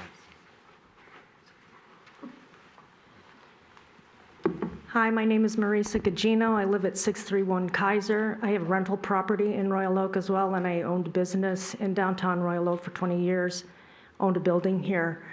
So when this conversation started with the incident in this young man, first, as a member of Strangers No Longer, I did not sit in on this particular meeting with the police chief, but I did in 2016 over the same sort of issue when the topic was sanctuary cities, and how important it was to keep our cities safe, that everybody feels safe in our community. And when people feel unsafe is when you start to have serious problems. And as a business owner, I think it's really important that people understand just how complicated the immigration laws are, and that when police departments or local law enforcement attempt these sorts of stops or whatever, you open the city up to liability, and cities have been sued for these sorts of infractions of people's civil rights. And this means that will affect every homeowner, every taxpayer, business owner, if that happens. And this officer and his actions have now opened us all up to liability. And a city that, that was, for me, prosperous to have my business here, we rely on these big events that bring in people and money And we know how important Arts, Beats, and Eats and all these different activities have been donating to our coffers. What that's going to look like if people don't feel safe coming here. This is a real problem, and we need to have a strong statement, not only from the city council, but from the police chief and from the business community, that this is not gonna happen here. And I am just, not only am I appalled, I am so ashamed that our group just sat with the police department, and this is not a huge force.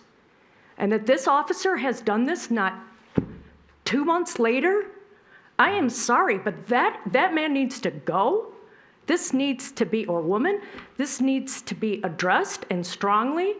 And I hope that I'll be reading about that in the paper. Thank you. Thank you, Ms. Sagacino. Good evening. My name is Carl Laubach, 20-year resident, Royal Oak. I want to thank the mayor for his words on this possible ICE incident earlier in this meeting. And it comforts me to know that he and this commission continue to display the progressive values that we voted them in to do. We are a progressive city. We're a welcoming city. We're a city that follows the rule of law and the Constitution. But I don't want to see us rush to judgment until all the facts are known. But when all the facts are known, I do trust that this progressive mayor, this progressive council, and Chief Moore will do the right thing and investigate this properly. Thank you. Thank you, Mr. Laubach. Hello, my name is Lisa Mason, and I live on Ferncliff Avenue. I've been a resident of Royal Oak for over 40 years. And I hesitated to even come up and take your time because I don't have anything new to add. And really, Mayor Mike, what you said at the beginning was extremely reassuring. You echoed or you stated everything that I would want to hear about the values that we all share and the fact that we're deeply appalled by this, that this incident, if it's actually occurred in the way that it's been conveyed to us so far, is something that none of us would support. And knowing each of you personally and having met with Chief Moore, I feel very reassured and confident that the proper investigation and action that needs to be taken will occur. And I just wanted to thank you for that. And again, your comments were very reassuring.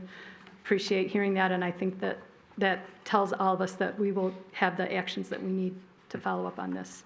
Thank you. Thank you, Ms. Mason.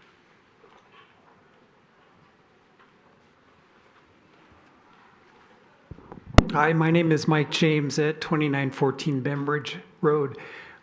Just kind of two parts of what I want to say. I think it's Audrey and Indivisible brought this to our attention as a city, reached out to many people in the community.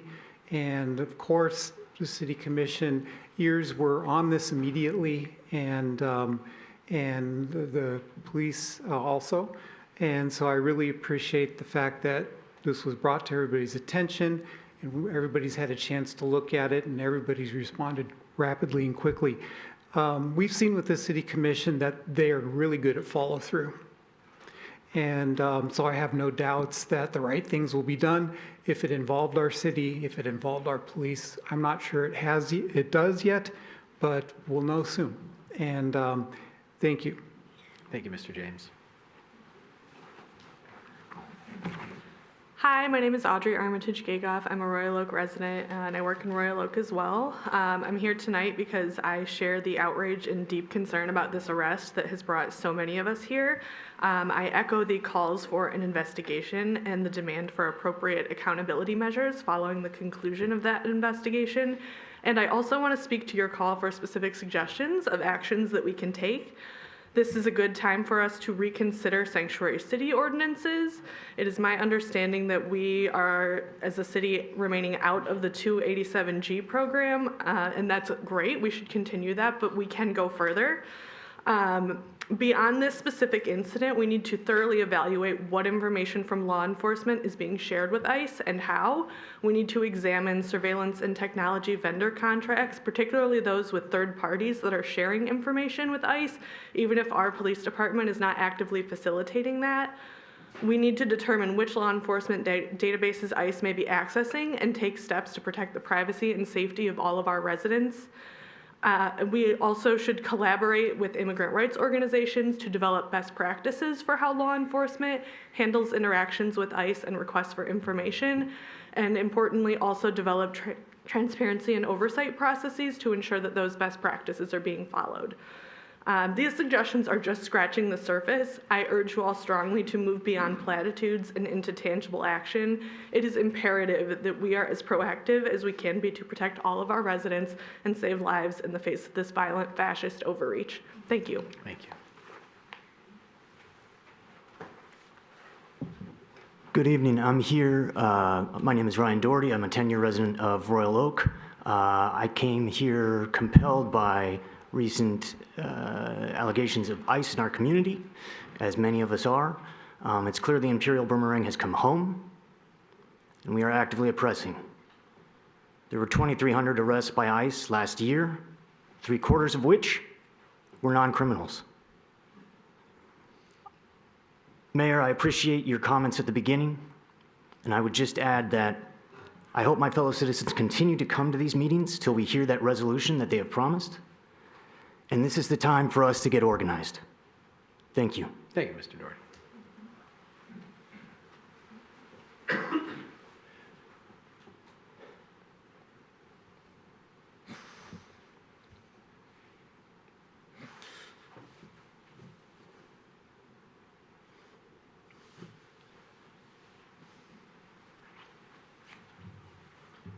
Hello. I'm Alex Morford. I live on Sunnybrook near 13 Mile in Maine. First, I encourage you to direct the police force to suspend traffic stops for any non-safety related reason. This is an important action you can take now to make our community more equitable. I have a couple comments on agenda items as well. Regarding item 13 on the agenda, I support the proposed resolution. I think wide, safe sidewalks for 11 miles should be prioritized over parking. Regarding item 12 on the agenda, I support the redevelopment of 1225 North Main into housing. This proposal provides community benefits to pedestrians through elimination of 2 sidewalk crossing driveways and replacing an unwelcoming to pedestrian auto-oriented business with a streetscape designed for people instead of cars. Personally, I walk in front of this site quite frequently. It was a bit too cold and snowy for me today, but I often do on my way here. And I would feel safer with the proposed housing than the existing car wash. Additional community benefits of this project are providing a different housing option for aging in place and with a low environmental impact. These homes share walls and are smaller than average, both of which result in less energy for heating and cooling. Also, this location provides options for residents to walk, bike, and ride the bus, which lowers environmental impact from transportation. Even when residents choose to drive, they will have shorter and therefore more environmentally friendly journeys due to the central location relative to both Royal Oak and the metro area. Due to the location and small size of these homes, the proposed parking is reasonable. I hope you support this project tonight, but also I hope you consider that maybe this project shouldn't have needed to come before you and that our zoning ordinance should have allowed for this to be approved by staff. Right now, our zoning ordinance is making it more difficult and expensive to build housing. We are experiencing a housing shortage that's causing an affordability crisis, and non-evidence-based parking and density requirements from the city only make it more difficult to build the housing we need. Thank you for your time. Thank you. Let's try this again. My name is Darren Kane. I'm resident of Royal Oak, and I'm the proud stepfather of 2 children. They go to elementary school here. Their biological father is a naturalized citizen. They are first-generation Americans. One of them is nonverbal. He cannot speak. And seeing the ramp up of ICE activity in the past year is astronomical. It is worrisome. It's concerning to both their mother and I. We have gone to the schools and we have asked them, what is your plan if something in Minnesota happens here? Because yes, Minnesota is bad. It's not like here. They have assured us that they would be taken before any kids would, even if that means waiting for the police to arrive. By hearing about this, this just throws doubt in any safety that I have been assured by the communities and the people who love these kids. I hope you guys are going to be doing your research, any punishment that is acceptable. But may I also suggest, this is the same thing that we are asking the schools to do, have literature on how families, undocumented or not, can protect themselves, can protect their loved ones. Literature posted anywhere you can, not specifically just for ICE, but if you can't do ICE, just do generic. Here is your Fourth Amendment right. Here is your First Amendment right. Here is what's protected. Here is what a judicial warrant looks like. Have that available. That way, every information I see online is from maybe a group, a post on a social page.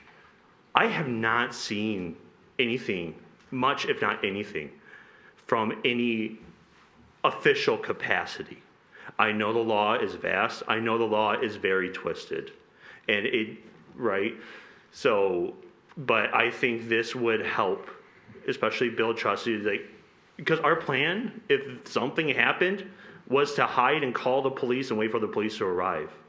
But now, what? Thank you. Thank you, Mr. Kane.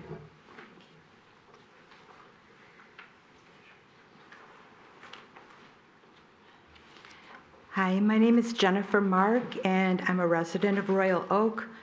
And I'm here because it is absolutely imperative to me that Royal Oak not accommodate or cooperate with ICE or the Department of Homeland Security in any way, shape, or form whatsoever. If you all thought that we were going to be safe by just like kind of not looking and towing the line, obviously, bad plan. And we're already 5 steps behind. You have got to be so much more proactive. You've got to protect all of these people who are so scared, and rightfully so. Royal Oak Police should not be profiling anyone, not just the whole force, this one person, whoever it was who stopped them because of the bogus, supposedly expiring plate. Nobody should be profiled. Nobody should be alerting ICE or DHS of anyone's immigration status, period. There's no reason for that. They should not be calling to have anyone picked up by ICE or DHS, not our residents, not visitors, not people just driving through the city. In Royal Oak, we pride ourselves on being a safe and a welcoming community. Any cooperation with agents from ICE or DHS makes our community less safe. It doesn't protect us. No one should be afraid to go to school, to go to work, to their place of worship, to the store, the park, or the library. It is up to all of us to make our city safe and welcoming. Every single one of us is going to have to work so hard and not be afraid. We have got to keep ICE and DHS out and protect each other. Thank you. Thank you, Ms. Mark.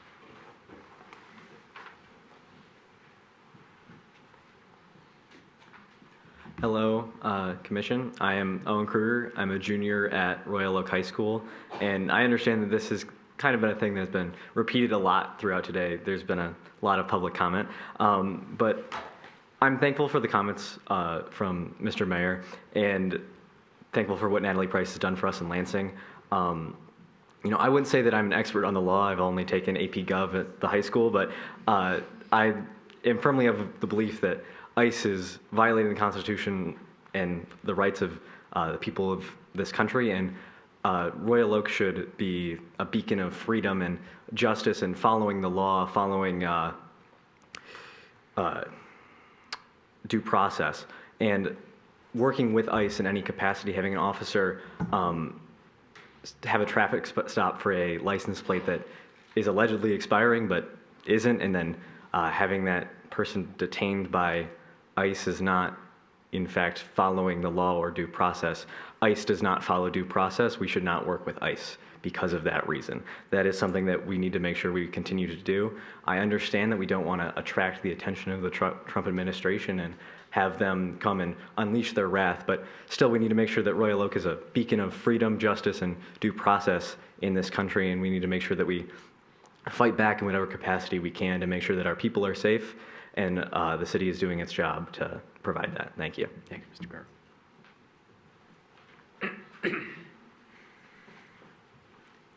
Good evening, Commission. My name is Cameron. I'm a student at Royal Oak High School, and I'm a senior. I've come to speak here to be a voice of youth and understanding and what we generally have a sense of what's happening around. This past weekend has been a long one and very difficult. And we've seen, me also being a student of history and having that drive to understand our world and who we are, we see time and time again this authoritarian states like this take people wherever they want and violate the rights that they have set in order. I urge you please not to do that and don't lead with fear. All of us here, I can safely assume, and most of the community is fearful based off these recent events.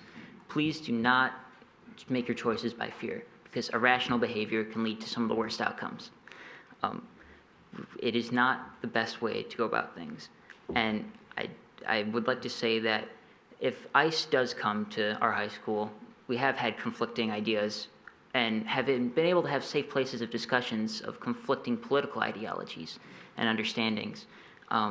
But I can probably assume that if ICE does come to our schools, like they have out west, I think most of our high schoolers will be pissed off and want to go against them and not let them into the building, because that is a violation of our rights, and being able to just take students without their legal rights and ramifications is not how we go about things. And this is a basic ethical question of not just you guys, but of everyone. Where do we stand morally and ethically as people regarding the situation? So I thank you for your time, and I trust in your ability. Thank you. Thank you, Cameron. Sorry to take cuts. Nancy Poprovsky. Sometimes government forgets about humanity, ethics, and freedom by blaming innocent victims for everyone's social and economic problems. Salem witch trials. Many Puritans had prejudice against gender, race, and economic status. There was widespread economic hardship causing hostility between neighbors, personal grievances, etc., leading to accusations of witchcraft for those who were different women or who challenged bad puritanical rules. Today, these accusations might be called conspiracy theories. Some accused were executed or died in prison. Falsely blamed and hung was Sarah Good. Today, rest in peace, Renee Good. Civil War slavery. Slaves were mostly used for farm economy. That was the founding fathers believing in slavery because it gained political advantages.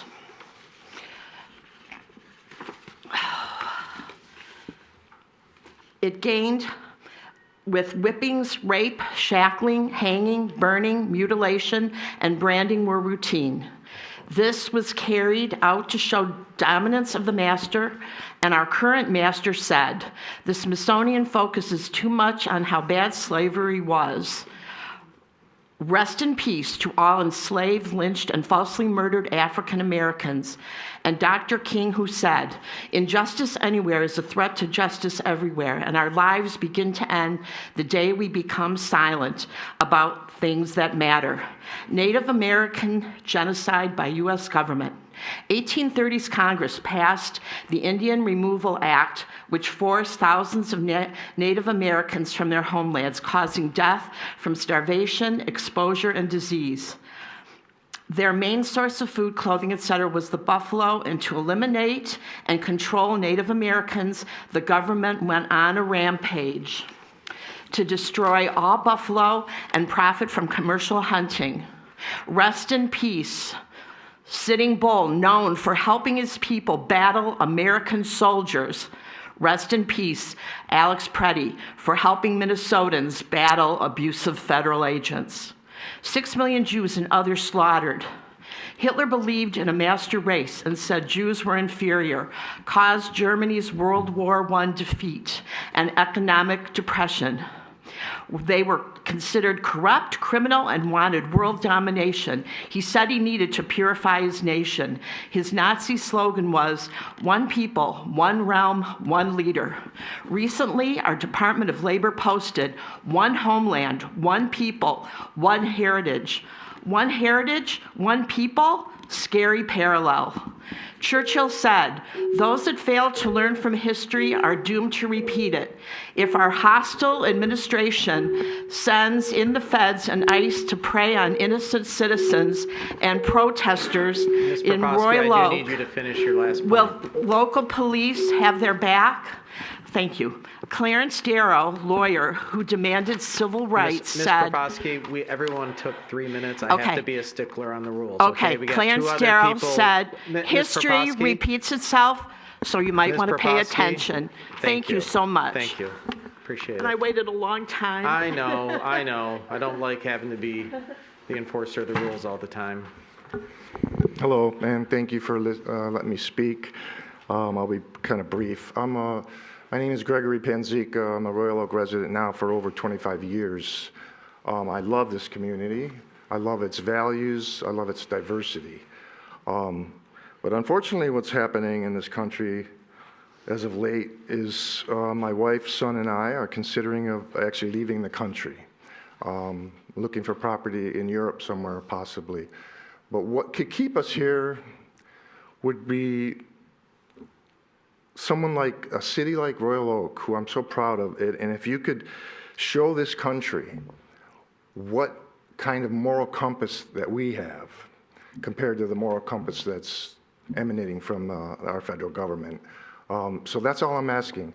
Do the right thing, do the moral thing, and that'll keep me here. That really would. And I also own a business here in Royal Oak, so there's a lot that you could lose if things keep getting worse. So I'm just asking, do the moral thing. Thank you. Thank you, sir.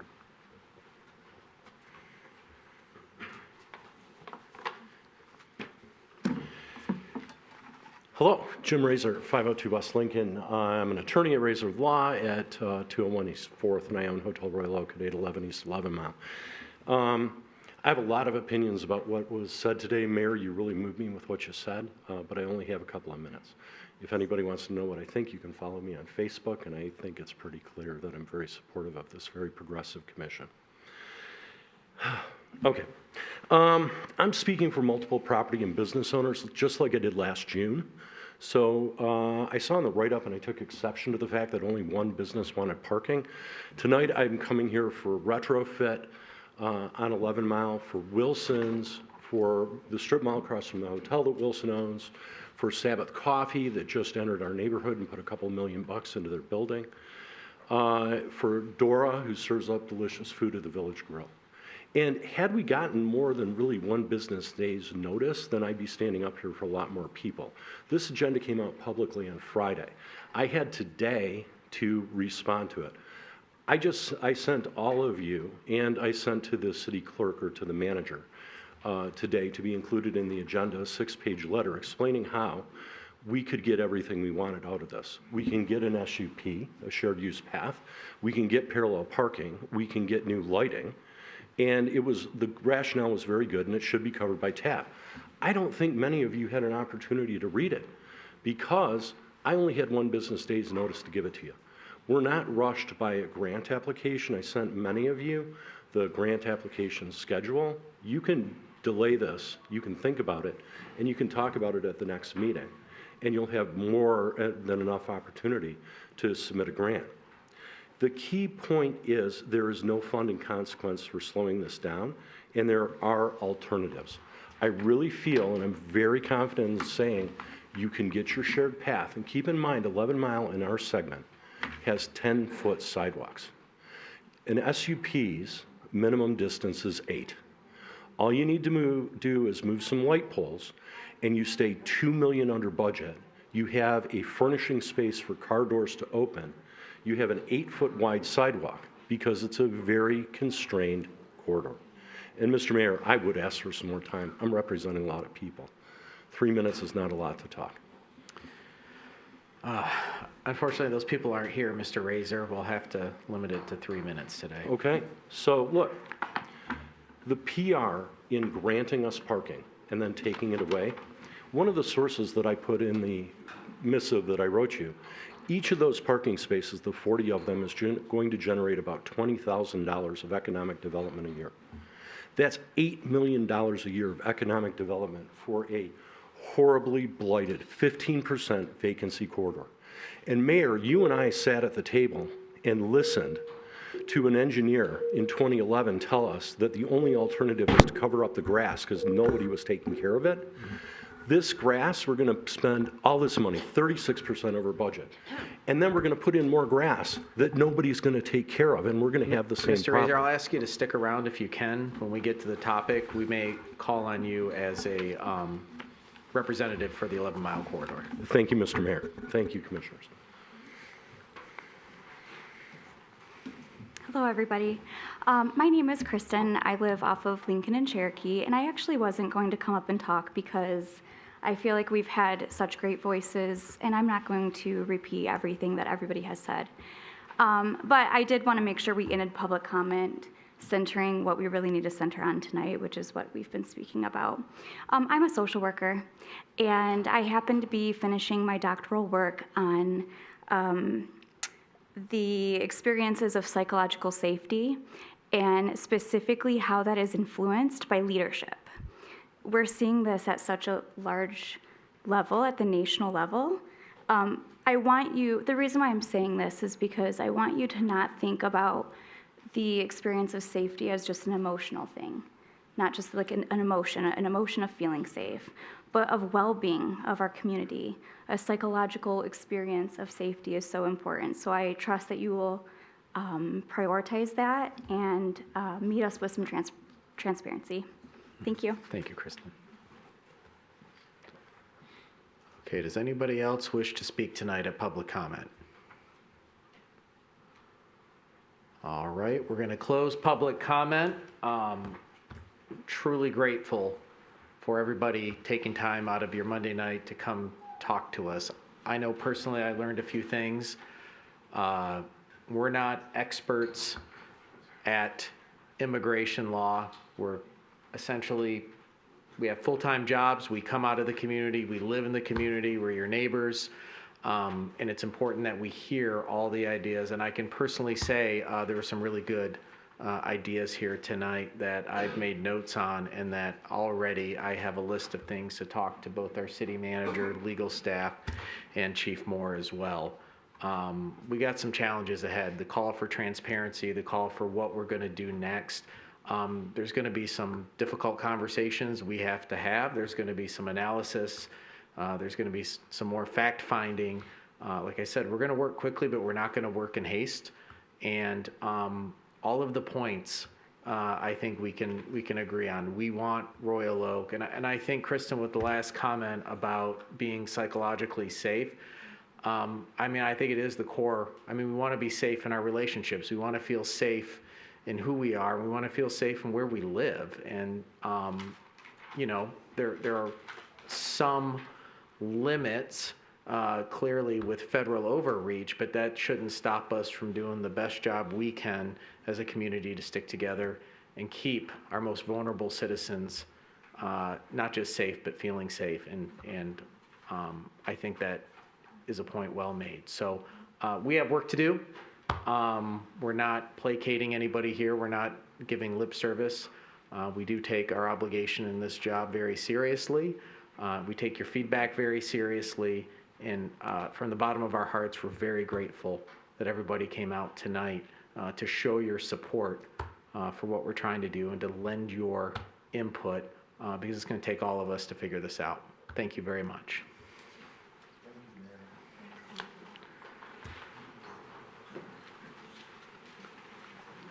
Should we take 5 minutes?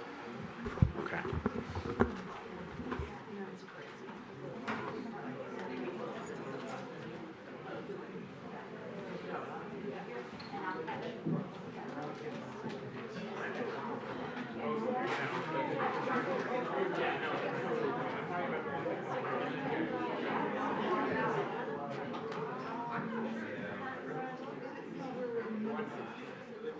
Hi, Woody. How are you?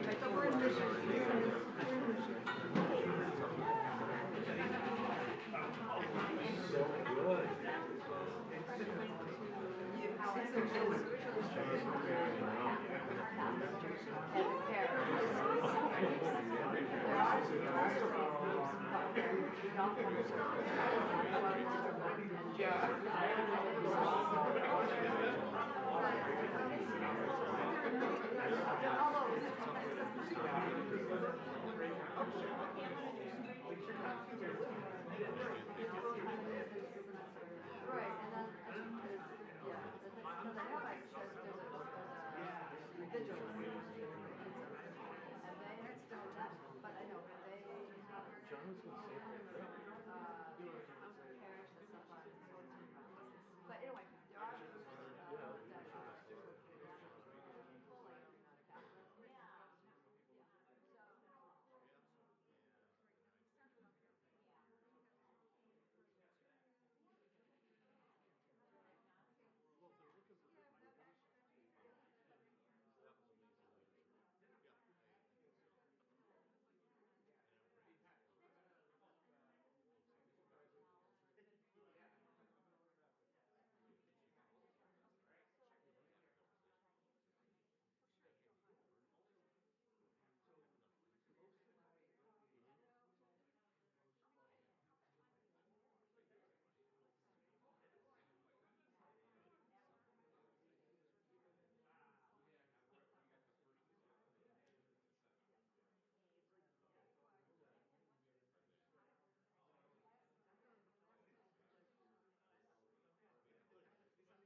just managing the water, you know, through our Michigan, but it's not a big deal.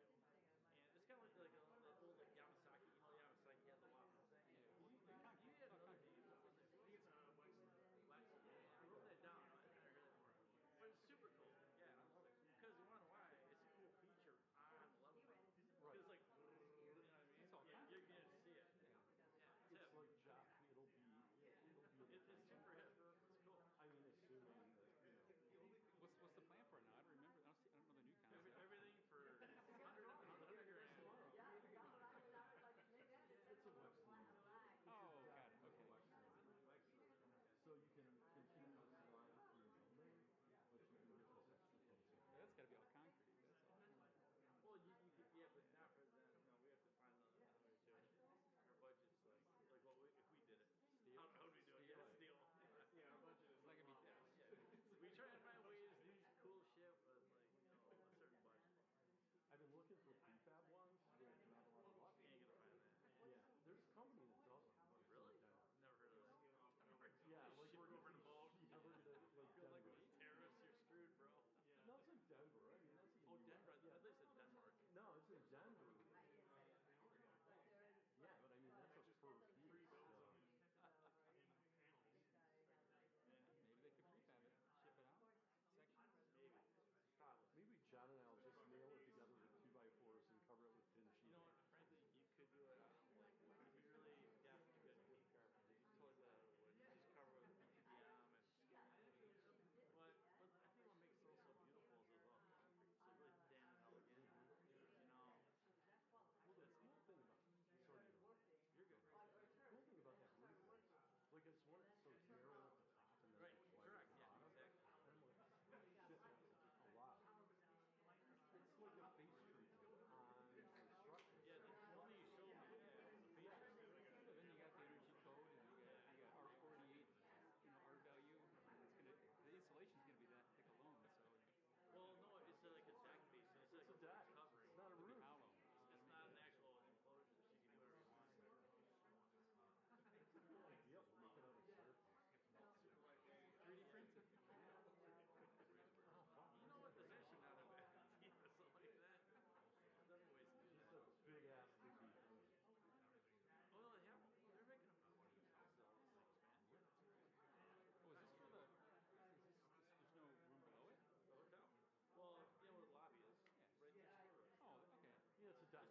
Believe it or not, I did not step up here for that. Did 1225 come before the ZBA? You know, I don't miss being on this side of it, but I feel like it did. Yeah, we did. Try to step out. We did. Okay. I don't have to step out, I was told by the city attorney, but I actually asked him, like, do I need to recuse? Because this came before the ZBA when I was on it. Like today is a really tough thing. But I mean, I had to step out anyway, if I did not remember. I just remember, I was like, oh my, you remember it? I was like, you're good. You should be up there. You should get back up. yeah. No. It's like, Let's get back into zoning at least. You were the planner commissioner. I love doing zoning. It was so fun. John Paul. We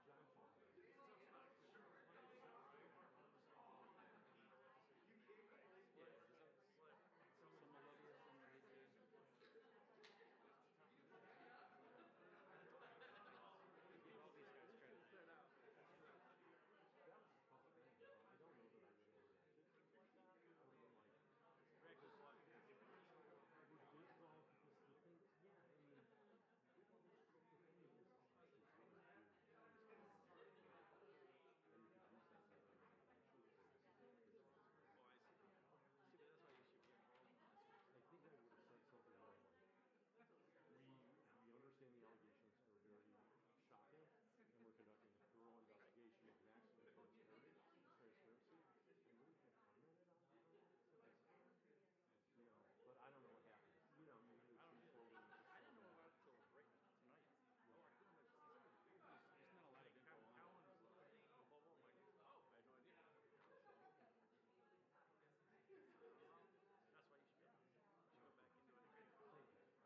He's like, how do you like your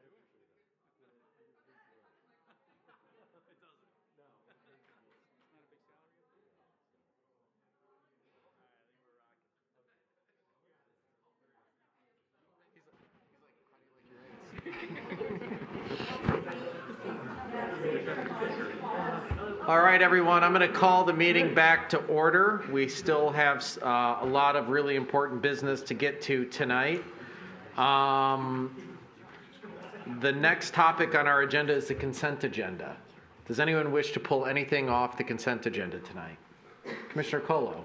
Item M, please. Okay, item M. Anything else? Commissioner Hunt. J and K. M, J, and K.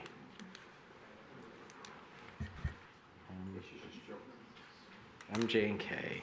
Okay. Anybody else? All right. So the consent agenda, is there a motion as presented without M, J, and K? A motion by Commissioner Cheatham. Is there a second? Second by Commissioner Gantina. Discussion on the consent agenda? All right, with none, I'll call for the vote. All those in favor say aye. Aye. Those opposed? Motion passes. We'll go with item M first, since that was the first one to be pulled off. Commissioner Colo. Yeah, Mr. Mayor, this is an approval of General Motors and their lease agreement with our Memorial Park space for Dream Cruise. I just want to pull this off and table it until the next meeting, simply because this was an item that we were due to discuss in closed session this evening that we were not able to get to due to time constraints. Gotcha. So I move to table item M, or postpone item M until our next regular meeting. We got a motion by Commissioner Colo, seconded by Commissioner Bastian. Discussion? Commissioner Herzog? Is there any, by delaying, does it impact the contract or anything that you're trying to accomplish by delaying by 2 weeks? I think you're okay to wait a couple weeks if you would like to. That shouldn't be a problem. Okay. All right. Motion on the table. Any discussion? All right. With none, I'll call for the vote. All those in favor say aye. Aye. Those opposed? Motion passes. All right. Let's go to item J, which is a request to purchase budgeted street sweeper, approval of uplifting, increase, approval of an additional vehicle purchase. Commissioner Hunt. Yes. Thank you, Mr. Yee, for being here to answer a couple of questions that I have about, I understand that the street sweeper, it's a replacement, correct? Correct. But my question is regarding the Maverick. It looks like it's a new purchase, not a replacement. I appreciate the fact that it's a hybrid, but I'm curious to know what is the purpose and what is the use of this vehicle? Okay, so this vehicle was, there was a grant that had some available funding, and an eligible expense was a hybrid vehicle that was unbudgeted and unplanned. So we thought it'd be great to replace one of our Ford Escapes with a hybrid vehicle. Gets about double the gas mileage for city. So we thought it was a great use of using, I think it's almost $20,000, $19,616 in CBG funding for that. Okay, so it is actually a replacement of another vehicle? It It's is not- going to be a replacement of another vehicle, Okay, yes. all right. I didn't see that in the materials, so I wanted to be sure. Yes. And it's only about 16,000 that's coming out of pocket. Correct. Of the city. Okay, that clarifies it for me, And thank you. Mr. Ye has a truck bed, so if you're not using it in the normal day-to-day fleet, you have the ability to put stuff in it and use it as necessary to haul stuff around for small events and things of that nature. Correct. Okay. A little bit more utility with it too, I guess. Yep, I think Okay. so. Fair question, fair answer. With that explanation, I move approval. Okay, we have a motion by Commissioner Hunt. Is there a second? Second by Commissioner Bastian. Discussion? All right, with that, I'll call for the vote. All those in favor say aye. Aye. Those opposed? Motion passes. All right, and I think the last one was K, which was approval of agreement with DTE Energy to provide dedicated electrical service for electric vehicle charging stations. Commissioner Hart? Again, I'm grateful and excited that we're bringing the electric vehicle charging stations to the senior center area. But earlier this evening, we heard about the chimney owl or the chimney bird. Correct. Chimney Swift. Chimney Swift, thank you. That will be, that's going to be built in that area. Correct. And it's very close to where the electrical outlet is going to, or input is going to be for this project and the charging stations. I wanted to make sure that infrastructure-wise, that DTE was aware that this structure was going to be built and vice versa, given that the young man that was here this evening indicated that it had to be built in a particular area and not around certain things. So I didn't want any conflict between the two. Yes, thank you. That's a great question. And I've gone out there and picked up the location with Bob Mueller, which would be away from the pole. It is going to come down an existing utility pole, and it's going to be a service that's there. It's going to go underground. So it shouldn't interfere at all with this project. Okay, thank you. Great question. And with that explanation, I move approval. A motion by Commissioner Hunt. Is there a second? Second by Commissioner Gantina. Commissioner Gantina, would you like to say something as well? You will have a question. Okay. For Mr. G, I have no love loss for DTE, but I believe the solution that they're providing is one that actually saves us money. Can you give us a little bit of context around that? Well, we're hoping that it would actually save us money because it's going to run a lot less underground cable from the building, which we would have to increase the transformer, so there's a cost for that. But overall, it probably would be about a $5,000 to $6,000 increase over what our original cost was. We are hoping overall it would reduce it, but there is still the cost of, we still do have to trench underground, just not as far, and we do have to, the price of dropping the service is $32,000 plus dollars. So unfortunately, it's still going to be a little more. We feel like it's a better solution because it doesn't draw power from the building, which can cause fluctuations and issues with that. It'll be a separate service. It'll be completely isolated. Yep, great. Thank you. Any other questions or comments? All righty, I'll call for the vote. All those in favor say aye. Aye. Those opposed? Motion passes. All right, that gets us through all the original items of the consent agenda, which brings us down to item 12, which is the conditional rezoning of 1225 North Main Street, first reading. Mr. Murphy. Good evening. Tonight is the first reading on the conditional rezoning of, it's the first reading of a proposed amendment to the zoning ordinance, more specifically the map for a site at 1225 North Main Street. And the site is located on Main Street just north of the intersection of Crooks and Rochester Road. The petitioner is requesting to have the site conditionally rezoned from neighborhood business to multiple family residential. And they're voluntarily offering to demolish the existing non-conforming self-service car wash that's on the site in order to construct a two-story building that contains 12 dwellings. So there's 6 units or 6 dwellings on the ground level and 6 atop. The style is referred to as stacked flats, purely for the fact that they are stacked upon one another. And the petitioner is looking for conditional rezoning of this site, and it's a particular avenue that's allowed per the state act, and if it's approved, it includes a written agreement that binds them in order to build exactly what's shown on the set of drawings that you see in front of you. And it limits them to the use and what's shown on the drawings. So the agreement that would be included with that set of drawings acknowledges the deviations from the various zoning ordinance provisions. There are several that are noted in your report. I'll highlight a few that are of larger scale importance, shall we say. And those surround the density or the allowable number of dwellings on the site. Per the current zoning ordinance regulations, only 2 dwellings are allowed. And again, they're proposing 12 dwellings. Zoning ordinance requires 2 parking spaces per unit. Their calculation equates to 1.25 parking spaces per unit.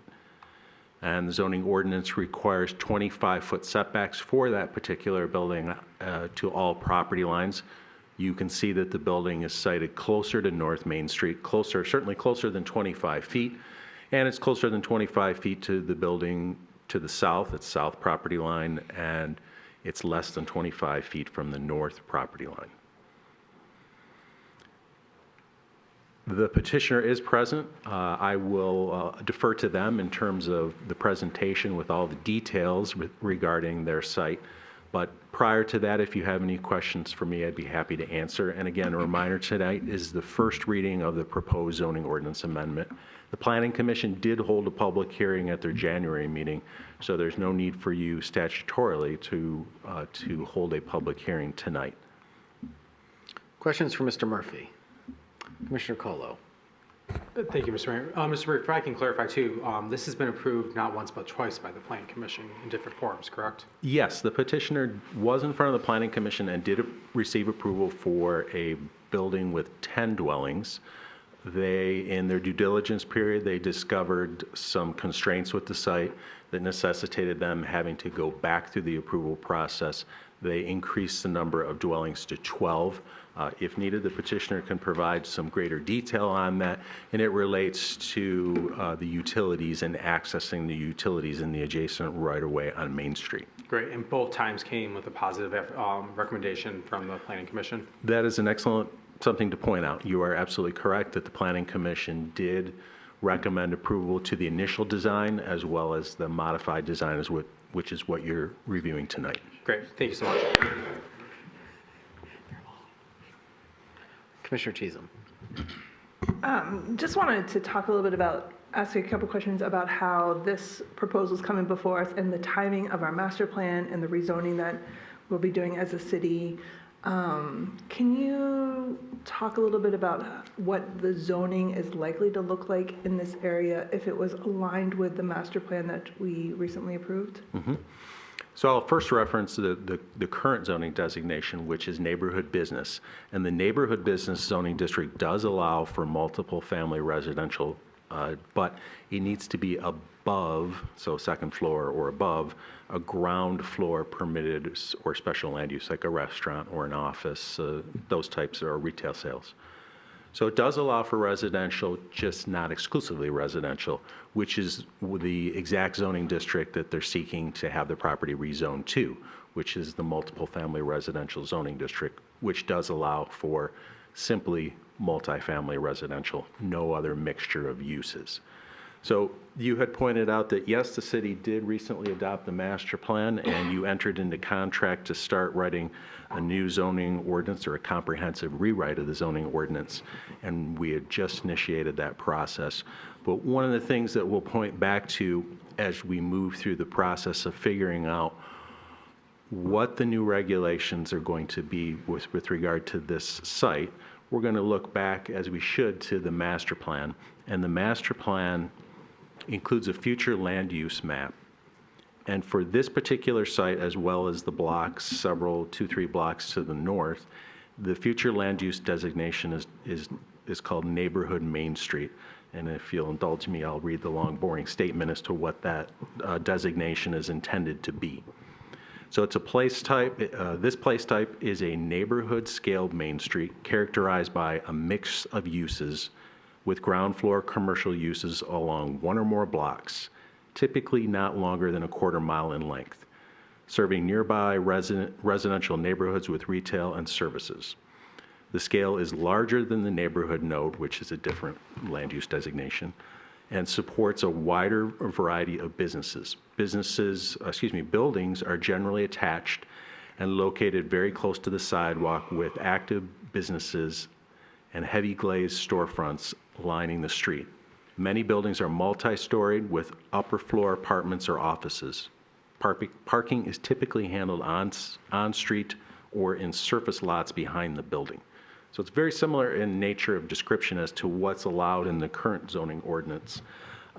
Whether that flushes out to mean specific regulations in a new zoning district or and/or associated development regulations, whether it specifically matches this or it has greater flexibility to allow for, I'll say, just multifamily residential, that's to be determined, but we're certainly going to look back to this statement as to what the overall intent is for this particular property as well as those that have this same designation.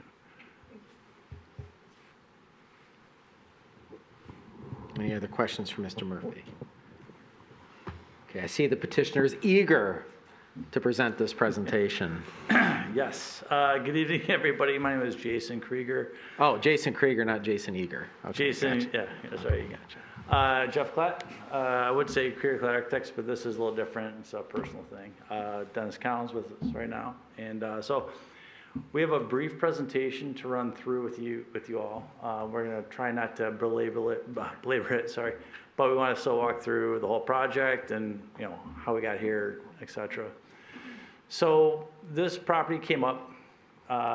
We literally just saw it for sale one day, and it was kind of a fluke. And we said, well, what could we do there? And then we were talking to other developers. It was too small for anybody that we work with. And we found a solution, we thought, which is what we are showing to you right now today. We had a different one earlier, but it just didn't work out, mostly because of some infrastructure issues that surrounds the property, which we can get into details with you if you want, but we don't need to. But nonetheless, it's a small site. It really seems like it needs to be multifamily. There's multifamily around it. There's single family to the north of it. And it's too small to just do a blanketed commercial development. And so we have a slide in here that we can show you guys. So let's go to the next slide really quick. Oh, wait, you gave me this. Sorry, I'm so used to saying to you. All right, so we have 3 slides. This is really just to say, show you that what we've owned and done in this town, meaning that whatever we do or say that we're going to do, we do. We develop it. This is our current office. That's a $4 million development. We have multifamily behind it, a mix of commercial uses in there. So we know what we're doing, so to speak. This is the current site. The current site is right where Crooks and Main Street meet. It's the yellow box, and it's currently a car wash. It's been there since probably, I don't even know, 50s maybe, something like that. It's dated. The owner is retiring, basically. He sold the other 2 car washes he owned in town, and this is the last one he has. And right now we're in contract to close in about a month and a half. Our proposal is 12 units total. We have, I think, 15 parking spots. And what we want to do is do the residents along Main Street and park behind. And the reason why is because the other apartments that are to the west, they park behind there as well. So the alleyway is a great way to have those services function, as well as the trash, everything else.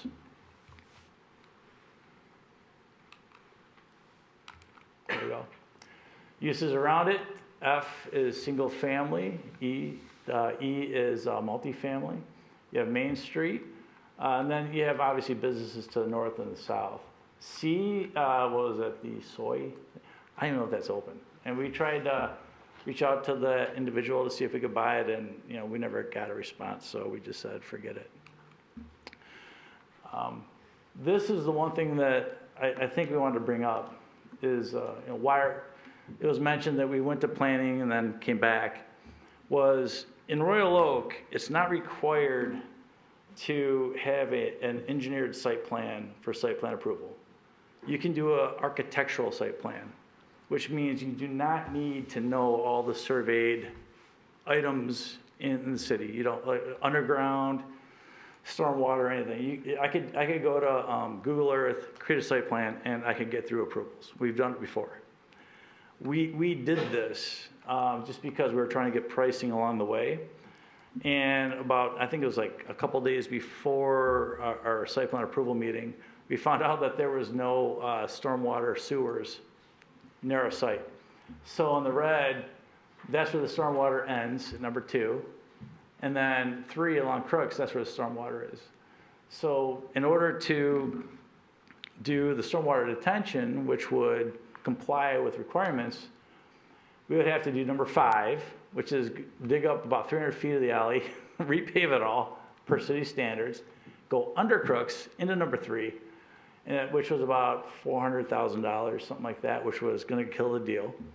The other one would be do number 6, which is the one that we're proposing, and that was to shrink the building. So we went from 10 units, we couldn't take out one and go down to 9 because it didn't work financially, so we did stack flats because before we had side by side.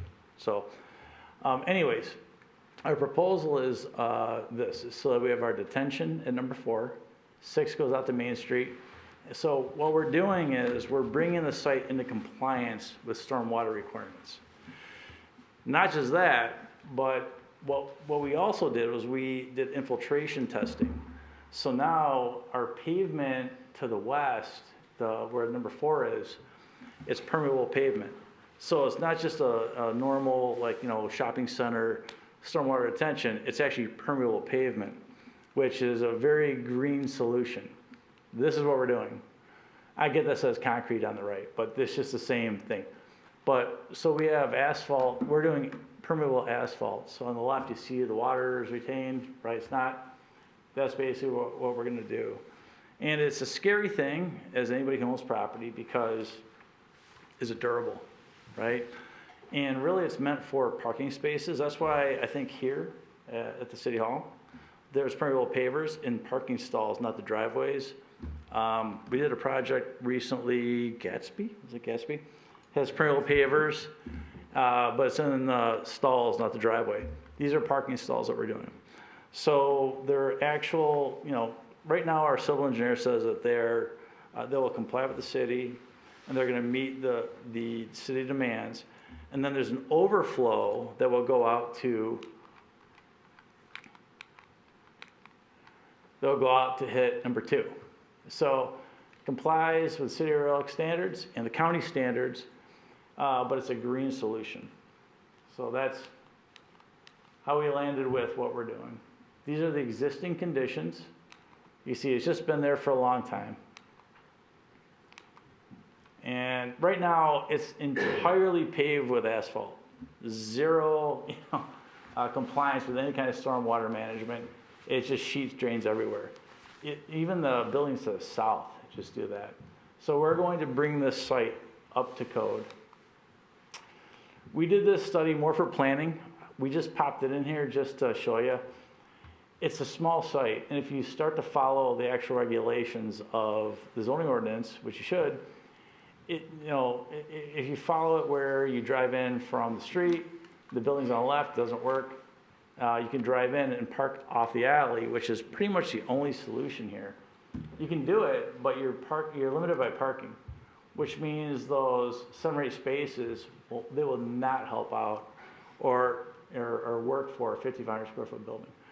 So it's a tough site, and that's why we basically stretched the building across the whole front of Main, got rid of the 2 curb cuts and then parked it.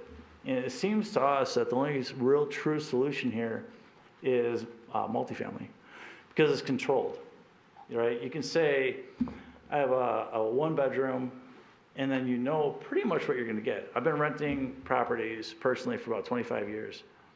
It's almost always single tenants. So our parking ratio will absolutely work. We're not even worried about that. This is a proposed site plan that we have. That's the current site plan, obviously. What's kind of cool is that we got a little more green space on the north. All of our parking's behind, so as you drive down Main Street, you see a nice building. We have patios, we have balconies there, and it's all on the west side for the parking. Landscape plan, we got more landscaping, more trees, etc. We're proposing street trees along Main Street, which we want to do. We're really big on landscaping, truly. Drive by any place we've ever bought or did, we want it to look beautiful at all times. This was just a cool little thing about walkability. It's a very walkable site. 78% walk score, 6%. You could literally walk into downtown Royal Oak from here in 15 minutes, whatever. You ride your bike in 3 or 5. Here are the floor plans. It's very simple, in which we like. There are no common areas. You can walk up to the building and you can go into your unit on the ground floor, or you can go upstairs. We like that. So about a year ago, we got approval from planning, maybe you guys too, I don't remember, I'm getting too old, but we're building out apartments behind our current building on Lincoln, and we rented them up before they were built, way above market rate. And I'm not saying that in a bad, I'm just saying like people want to be able to pull up to their spot and walk in the door. So we feel that there's a need for this, basically. They're not walking through a parking garage or this or that. They can pull up and walk right in. So we really feel that these are going to do great. And then, so the exterior, there's stacked flats. We're going to do all brick, some metal siding. Everything we do is going to be something that Jeff and I won't have to deal with ever. Let our kids worry about it. But that's what we want. Pocket park on the side, or pocket park on the side, all metal, brick, very simple, but very nice. So, anyone want to add? No, we're Good. excited to bring another housing option to the city, and we appreciate your consideration. Thank you. Thank you. All right. Questions for the petitioner? Commissioner Colo. Can you go back one slide? How did you get rid of the cemetery? Just truly wondering for future developments here. Yeah, we moved all of them. Yeah, no. Okay, thank you. They're going to be our good, quiet neighbors. We're going to like that, yeah. That was a grave error.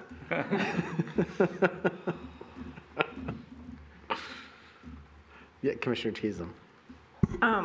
So I drove by this site and I didn't look for this. On Google Maps, there are 2 older trees, and I'm just wondering if you will be preserving existing trees if they're still there. I didn't notice if they were there currently. I don't know. I frankly haven't thought about it. Where are they at? They're in the easement area. So they're not west of the sidewalk. They're the easement between the sidewalk and the street. I'll be honest, we haven't thought about that yet. If I had it my way, I hate to say it because I know that older trees, but I'd just get rid of them and do just brand new nice trees that are city standards that can grow uniformly to make the street look nice. You know what I mean? That's what, I'd get rid of them. I think we do a way better job. So when you drive by, it might sound bad, I'm telling you though, go drive by our office on Lincoln. We stripped the whole thing out and it's beautiful.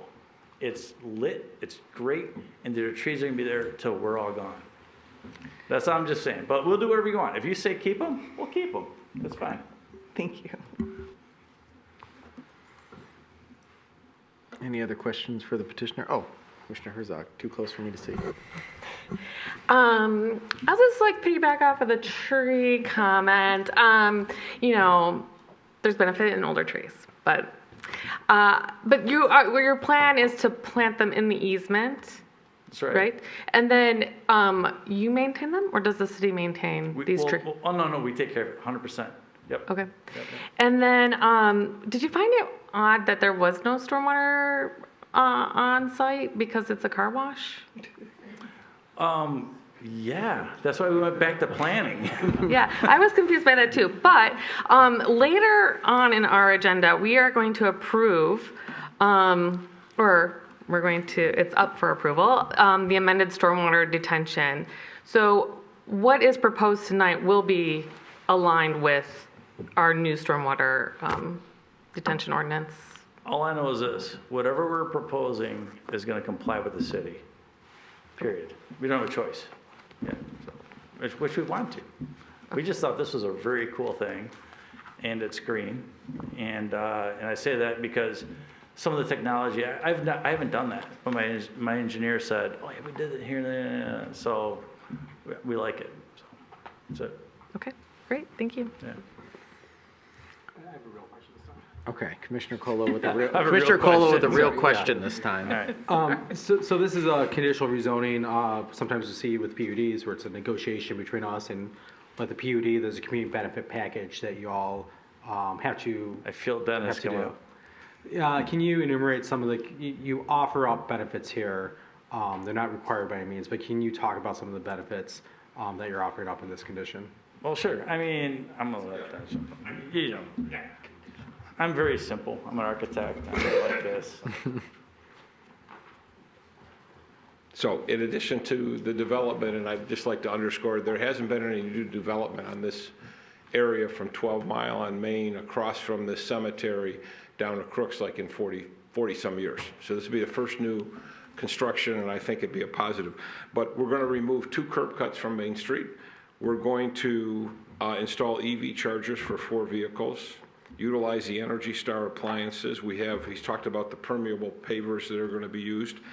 On-site bicycle rack. We will comply with stormwater retention at a price, because I have to tell you, we all talked about this. We have never run into this in the multiple years of development we've done in Royal Oak, where for some reason, and maybe it had to do with the cemetery being located, the stormwater just stopped. And usually wherever you go, you can hook up to stormwater in multiple sites or multiple ways. And here, it's just not there. And it's going to be a significant cost to the project. Yeah, so it was a fluke. So in any event, we believe in the project enough. So those are some of the conditions that we are offering as part of the conditional rezoning package. So in light of the fact that, in addition, like I said, the additional costs we're going to incur to do the connection to stormwater. Okay, great. Well, it's getting late, so that's all my questions. Okay. Any other questions for the petitioner? All right, thank you. We'll call you back up if we need you. Probably Commissioner Gantina and I can talk a lot about this. We've seen it in a couple different ways coming out of planning. I won't try to take, I know he's passionate about some of the topics here, but the one thing I'll say is, you know, this is an area, what sticks out to me, and I think we talked about the community benefits, we talked about the need for housing, talked about what this could mean as we start to figure out that transition closer to, you know, downtown and the walkability and the lighting and all of these presence things. The reality is there's very limited options. If you saw, according to our zoning ordinance, what you could build on that, it's a spaghetti string building or, you know, something that, you know, really, you know, just isn't gonna, nobody's gonna be interested in building anything on this lot. And so you have to think creatively, you have to think residential. And this is a really good fit. I mean, there's multifamily all around it. And the pavers, I mean, not the pavers, but the pavement, we've been talking about that for years. Even on our own city, you know, we talked about it at Normandy as a potential. And, you know, it's been too long. I know there's some maintenance that comes with it, but to me, that's a really cool thing. We're very fortunate to have sand in this area. And if it works out well, it could be a benchmark for others to really help reduce the stress on our stormwater system. So I think it's really cool. Mr. Gantino? Yeah, I agree. I think it was, it was a good project in its initial iteration. The infrastructure issues that you dealt with are very unique to this site. And I think I actually commend the applicant for coming up with a very unique solution to contending with that issue that I think actually made the project a little bit better. Overall, you're taking a site that is 100% impervious right now. It's covered by asphalt. Everything that's used from the existing car wash is actually going into the sanitary drain, more than likely. There are drains there. We know there's no storm drains, so they're probably all that's going to the sanitary system. So getting rid of that, getting rid of the curb cuts, increasing the site's permeability, providing housing options, and really, improving what is an older, obsoleted use and building. I think this project has a lot of positives to it. But it's also a good example of how difficult it is to create projects that actually work. I think, again, the circumstances they ran into were quite unique on this site, but I'm happy to see that they, along with our engineering department, were able to come up with a very creative solution that I think not only improves the site, but improves the project. Commissioner Chisholm. I really like the look of this project, and I think that there are a lot of things that align, a lot of ways in which this project is aligned with our vision for this section in the new master plan. While there isn't commercial on the first floor, I watched the planning meeting. I heard you kind of respond to that there are some challenges with the size for that. I think part of the reason why we'd like to have commercial on the first floor is to have like the activity, bringing people around downtown, bringing people to that area, but also just the feeling that people are around you that you get when you're near commercial. I like the fact that you have these flats with the first floor apartments with these big windows and patios that I think you can get some of that same energy. So people will be feeling like there are people around them. I like that the parking's in the back. That is also aligned with some of the vision of the new master plan. And kind of to go back to the first floor, I'm really glad that the parking is not the first floor of the apartment, because that really would take away from what we're really trying to do, which is to activate this area. So I really like it. I would love to encourage you to keep those older trees. You guys are architects and you are designers, and I understand that you want that nice straight line of even foliage, I don't know. But I do think that your future residents might appreciate, if those trees are healthy, the shade that they could provide as they're sitting on their patios, especially that top floor. They don't have covers. So those older trees are gonna give your residents shade now, not just in 25 years. So my sister-in-law is an architect. I've seen what they've done to their home. It's beautiful and it's all perfectly aligned. But I do ask that you just at least consider that. But I'm excited about this project, and I think that while we don't have the commercial on the first floor, my hope is that area will over time have a nice mix of commercial and residential, so people will be able to access things they need right in that area and live there. And I don't know, maybe in 20 years I'll be looking for a nice aging in place apartment like this. So. Anybody else? Oh, yeah, you can make, I don't know what this is. It's like below the table, it's not like above 11, it. This I'm I know. getting tired. Motion to approve. Someone get a pulley? Motion to approve. Okay, we have a motion by Commissioner Herzog, second by Commissioner Gantina. Yeah, I'll just make one statement, about activating the area. Right now, for the most part, especially across the street, it's pretty dead. Oh. What? What? I don't get it. I thought it was pretty good. It's a lot of people rolling over there. All right. Well, I know we have a motion on the table. Is there any other discussion? Commissioner Hunt? I'll just say I met the owner of this property last year, and he had, let me know he was ready to retire, but was concerned about being able to sell this particular piece of property and what could be done with this property. It's an aging car wash. Chances are it wouldn't stay a car wash, but because of the lot and the shape and the size, what could go on it. So I'm really glad to see that there's a a project that is going to activate this area, that is creatively done. It looks nice, like Commissioner Cheatham indicated. It's a good-looking project. It's a creative project, and I appreciate that. I will echo her sentiments that when you're doing the landscaping, I really hope you would be able to incorporate the trees that remain there now. They are nice, mature trees. They look healthy. So if that is the case, strongly recommend that you do that. Understood. Anybody else?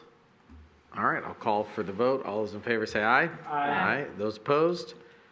Motion passes. Congratulations, gentlemen. Thank you. Looking forward I was to gonna say, it. There's going to be way more activity up there. We're chatting with a lot of folks. You guys, I'm sure, may or may not know about it, but it's going to change. So keep it going. Yeah, you're going to be buried in activity. I want you guys to be buried in activity. Stop it. He walked into it too. I'm ready. Oh, man.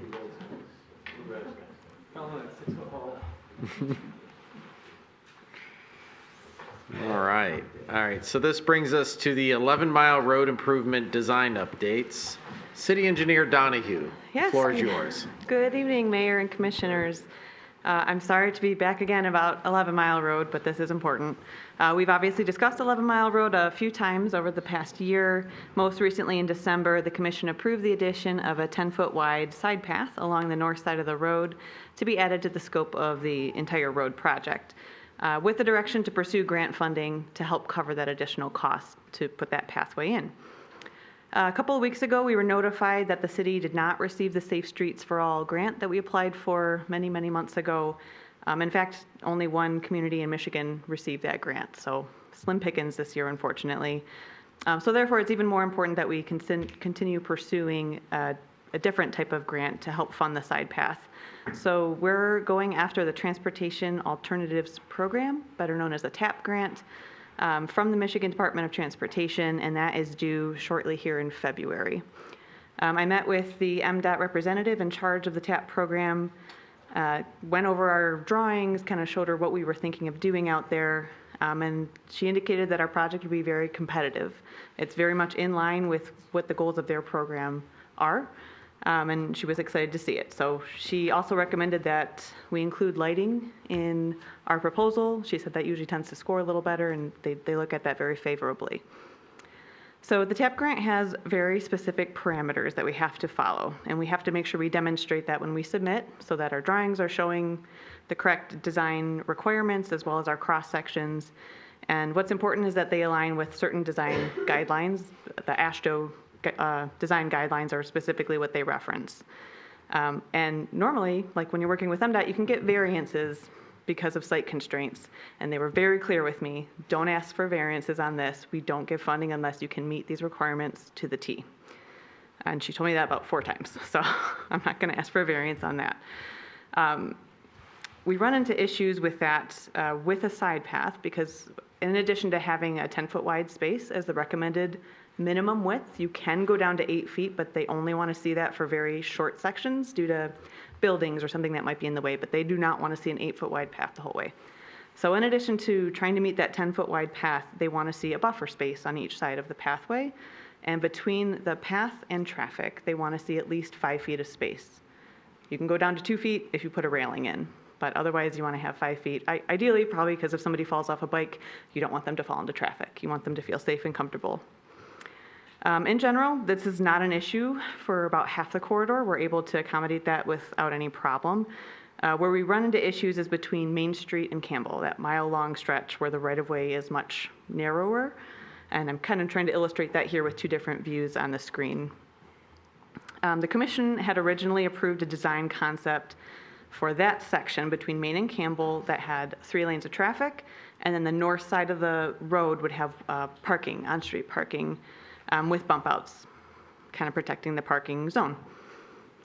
We, at that time, had assumed that the parking lane, that we would be covered, that would be considered part of the buffer, and that it would still be meeting AASHTO guidelines. And MDOT kind of popped our bubble on that and said, nope, car doors can swing out onto the sidewalk, vehicles can still be moving within that lane, you're not allowed to count that as your safe buffer. So Because of that and because of the narrow right-of-way, I really can't give you both. I can't do a parking lane and a side path that meets ASHTO requirements.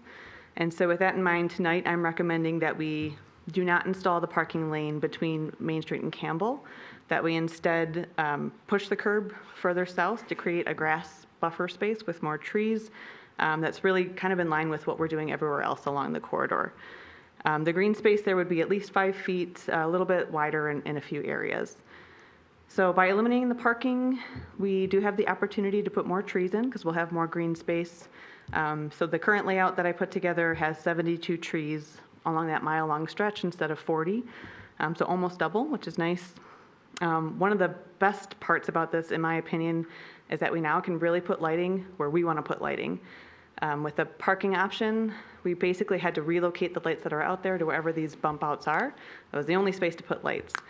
If we have a continuous strip of grass along the whole corridor, we can put them at the appropriate spacing.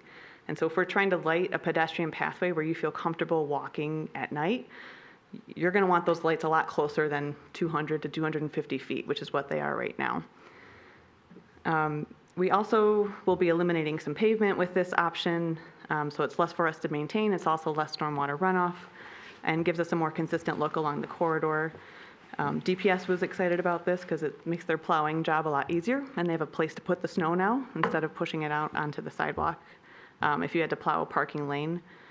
And I did want to note that when we started this outreach almost a year ago now, we reached out to the community and said, here's 7 or 8 different things. What's most important to you? Let us know.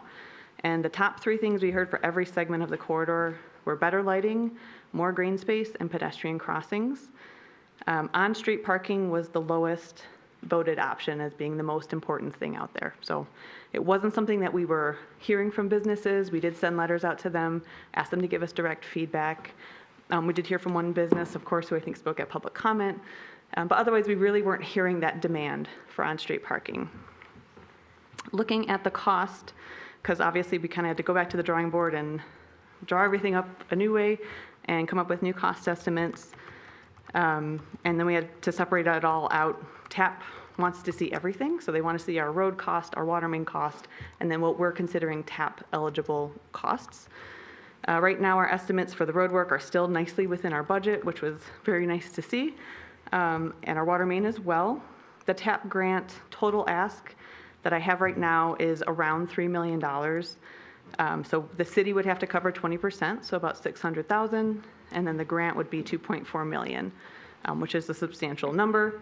I'll note that those are where I'm at right now. I'm still waiting on final costs from DTE on the lighting, so that could definitely shift. But we tried to put some pretty conservative estimates in there just to give you an idea of what we're talking about.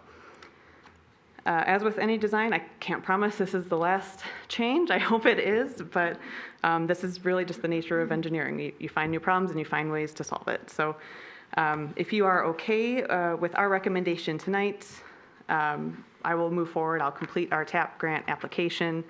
I'll be at the next commission meeting with just asking for a resolution of support with several different things that need to be listed for the application so that we can meet the deadline for the TAP grant in mid-February. Alternately, if you don't like that idea, if you want to keep the parking lane, we can do that as well. We would basically just have to fund the side path ourselves. I can't really go after TAP money if we're not going to comply with the ASHTO guidelines. So that would mean we'd probably have to cancel some projects in 2027 to fund those upgrades, and we would have a pathway that was not compliant necessarily, or not within the guidelines, I should say. And then we lose that opportunity for improved lighting. So to me, I think it makes sense to stick with the recommendation of getting rid of the parking lane and moving forward with the TAP application. But I'll leave it there and I guess see what questions you have. Questions? Okay, we got a couple. We'll go with Commissioner Herzog and then with Commissioner Colo. Thank you for your presentation. So the grant is due in February, and then when do we find out if we are awarded the grant? So we will find out, I believe they said about in July, and which is perfect because when we have to submit to MDOT is about August, so that we can make the January letting in 2027. It's there's a lot of timelines here. So I guess delaying this decision is not an option if we want to go after the TAP money. Okay. And then when are we like breaking ground and like implementing? We will be starting in April of 2027 and then all the way through 27 and 28. Okay, great. Thank you. Commissioner Colo? Thank you, Mr. Mayor. Thank you for being here, Ms. Donahue. I feel like we've talked about this project quite a bit. Sorry. So speaking of which, can you tell me, when's the first time we started talking about this 4-3 conversion? I think it was in 2021. We initiated the study, and I think we presented in 2022. Yeah.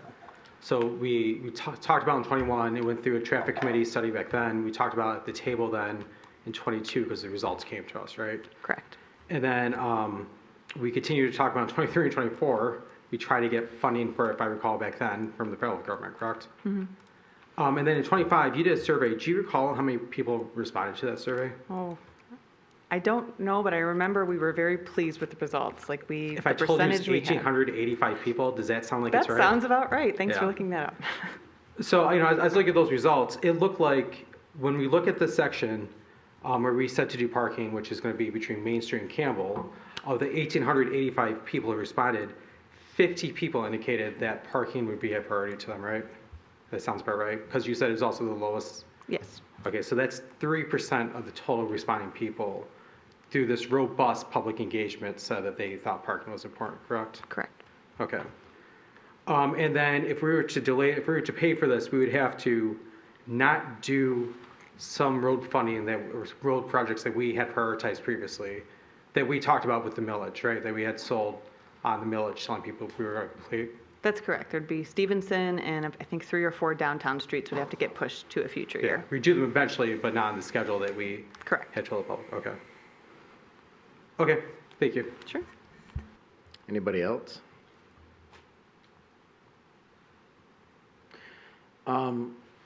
There were some questions brought up at public comment. I don't know if you were able to take some notes on those questions. Can you maybe respond to some of those questions and concerns? I did not jot them down. I don't know. There was a proposal made, we got in the mail today, I believe, or yesterday, from Mr. Razor in particular, that talked about alternatives for funding and things of that. Can you speak to any of that? We actually met last week, I think, to kind of talk over our different viewpoints on this. And I believe Mr. Razor is proposing a sort of funding mechanism to gather funds to help fund this project or fund maintenance along the corridor. Our issue is of course timing, right? Like I need to know that we're going to have that money in hand if we're going to obligate this project and make decisions on what other projects need to get cut. And we usually need to make that decision. I mean, July is late for me. We can do that because that's when we'll find out about the TAP grant. But I don't know that that's enough time to do what is proposed, to create that, I forget what the letters were for, but tax community to gather funds and apply that to this project. It was like a TIF, I think, right? CIA. Okay. Does anyone have any questions? It'll be a little unorthodox, but there is a representative here from the business community on 11 Mile. Does anyone have any questions for the representative from 11 Mile? No questions? Does anyone wish to grant the 11 Mile representative 4 minutes to make some comments? I know at public comment tonight, we had a pretty packed house. Does anyone object to a 4 or 5 minute? Okay. Mr. Razor, can you, 4 or 5 minutes? Well, thank you, Mayor. It's a long night. I appreciate your indulgence. I appreciate you looking at this again. Okay, so this commission, if anything, has been very data-driven and very expert-driven, and I appreciate that. And I appreciate Holly's remarks because she's an expert engineer. But this is a... What? Ms. Donahue. What did I say? Ms. Donahue. But this is screaming for economic development to weigh in. We have an economic development director. You have a blighted corridor. John and I live this every day. This is a blighted corridor with very high vacancy that cuts right through our city. And we don't have an economic development person here saying, this is the best course of action to develop the corridor. Now, from sitting at that table in ZBA and Planning Commission, I know that parking on street does a couple of things. It cuts traffic speed and it gets people to stop at businesses. And that's the logic I used to persuade you in June that parking was the right solution. And in June, I told you that that survey was non-scientific, it was on Facebook, and it said the top 3 was like bike lanes because the bike community got all over it. It wasn't like the business community got together and the stakeholders decided what was best. Personally, what I think is best, and what I talked with Ms. Donahue and with the manager about, and I was very happy that the manager gave me an opportunity, is it's crying for a consultant to tell us the best course of action to redevelop that corridor so it's not awful. Folks, that corridor is awful. That corridor is not the type of corridor that's going to benefit from an SUP right this second. It's going to benefit from parking right this second. And an SUP is a good development device. And what I suggest is that we hire an economic development consultant and that we move forward with a process to see the best way to redevelop the corridor. And in my mind, one of the best ways to redevelop it is to have a corridor improvement authority that has an ability to levy taxes and bond for improvements.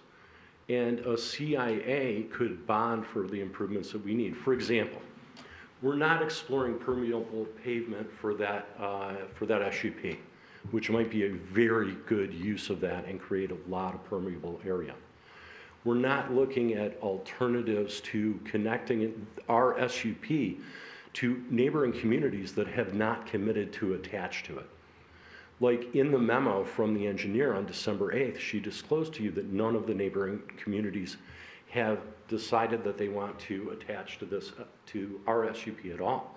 And I think it's great that we're creating this very wide path.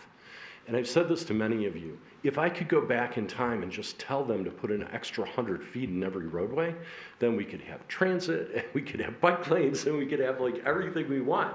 But it's a really narrow little 100-year-old corridor that is a perfect place to share things, and you just got to make do. It's not perfect. But what we're doing now is we're creating, if you adopt this proposal, where we're legislating by grant availability instead of what's best for the corridor. Let me say that again. We're legislating by deadlines for grants, not what this corridor really needs according to experts that we haven't retained. The only expert we retained is Noark and Price, who in their study said this segment should have parking. And if you ask anybody, and I just asked Jason Krieger, and he said, well, of course it needs parking. Blighted segments need parking. Besides the $4 or $5 million that we've invested in this hotel, you have Sabbath next door that just invested $2 million in that old building. And when I talked to him today, he said, my God, that's going to kill us for a couple of reasons. The first reason is that this plan causes this construction to become 2 summers instead of 1. And Ms. Donahue told me, and I think she'll verify, that if we do the original plan, we can probably get this done in 1 summer. This plan is going to take 2, and this plan is going to cost a lot more money because all of these curves that we put in. Could I make my point here? Yeah, you can finish your last point all there. All these curves that we put in, Mayor Fournier, when both of us served on this commission, all those curbs, all that underground, all the sewer connections, all the lighting has to be demolished. It's about 1/3 to 1/2 through its useful life. We're going to demolish all those new curbs that we put in, all the new sewer connections we put in, all the new lighting we put in to do this so we can create grass that we capped in 2011. And I think you'll remember that meeting because I've mentioned it before, that the only solution engineering gave us for taking care of the grass was capping the grass that was there because it looked awful. They put all the salt on it. It looks gross. It's covered with like weeds. It's brown. There's no mechanism to water it, to take care of it. We can't extend a sprinkler system to it. How are we going to take care of that grass? It's going to look, we're going to spend $2 million extra to create a grassy strip that's going to look like crap in a couple of years with no mechanism to take care of it, instead of not redeveloping by grant availability and deadlines and backing up and just saying, let's do this right, because we've got to live with it for the next 30, 40 years. We may got one shot at this, folks. Let's just back up. Do it right. If we don't do it until 2028, at least we can do it right. Let's get a consultant involved on this whole corridor, and let's see what the best choice is for economic development and for trails and for good stuff that we can do instead of rushing into this because we've got a grant deadline.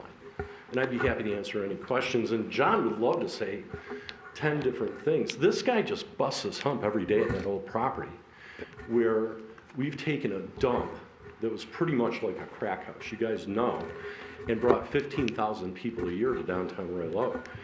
This makes it real tough to bring those people for 2 years of construction. And I'll answer any questions you have. Thank you, Mr. Razor. Thank you, Mr. Mayor. Okay. Any questions for Mr. Razor at this moment? Okay. Any questions for Ms. Donahue? Commissioner Colo? Yep. Ms. Donahue, can you talk about the timelines that we would see in your original plan and then the plan that presented today? Right. Regardless, even before we had the side path concept, we knew this was going to be a 2-year project. It's 2 miles of roadway, and almost all the water main on that roadway is getting replaced. So that itself will take about a summer. I hope we can start some road work in 2027. But in order to pave everything, including the side path, with or without, we'd be going over 2 years. Okay. And when you're developing this plan, did you're a subject matter expert in roads, I assume, being the engineer of a major metropolitan city in Metro Detroit. Did you bring in other experts also when you designed this road? Yeah, we brought in, so Fleece and Vandenbrink did our traffic study for us back in 2022. And then as we came up with a lot of different options, we did a lot of internal development of those and bouncing those ideas off of not only engineering, but economic development, planning, police, fire, DPS, to get all our internal thoughts on the table. And then Noack and Frous, of course, has been retained by the city. They're doing the actual roadwork design ongoing right now, so we're kind of working in tandem. As they get into detailed design, we're honestly trying to catch up on the conceptual side because we still don't really have that final concept, so. Okay.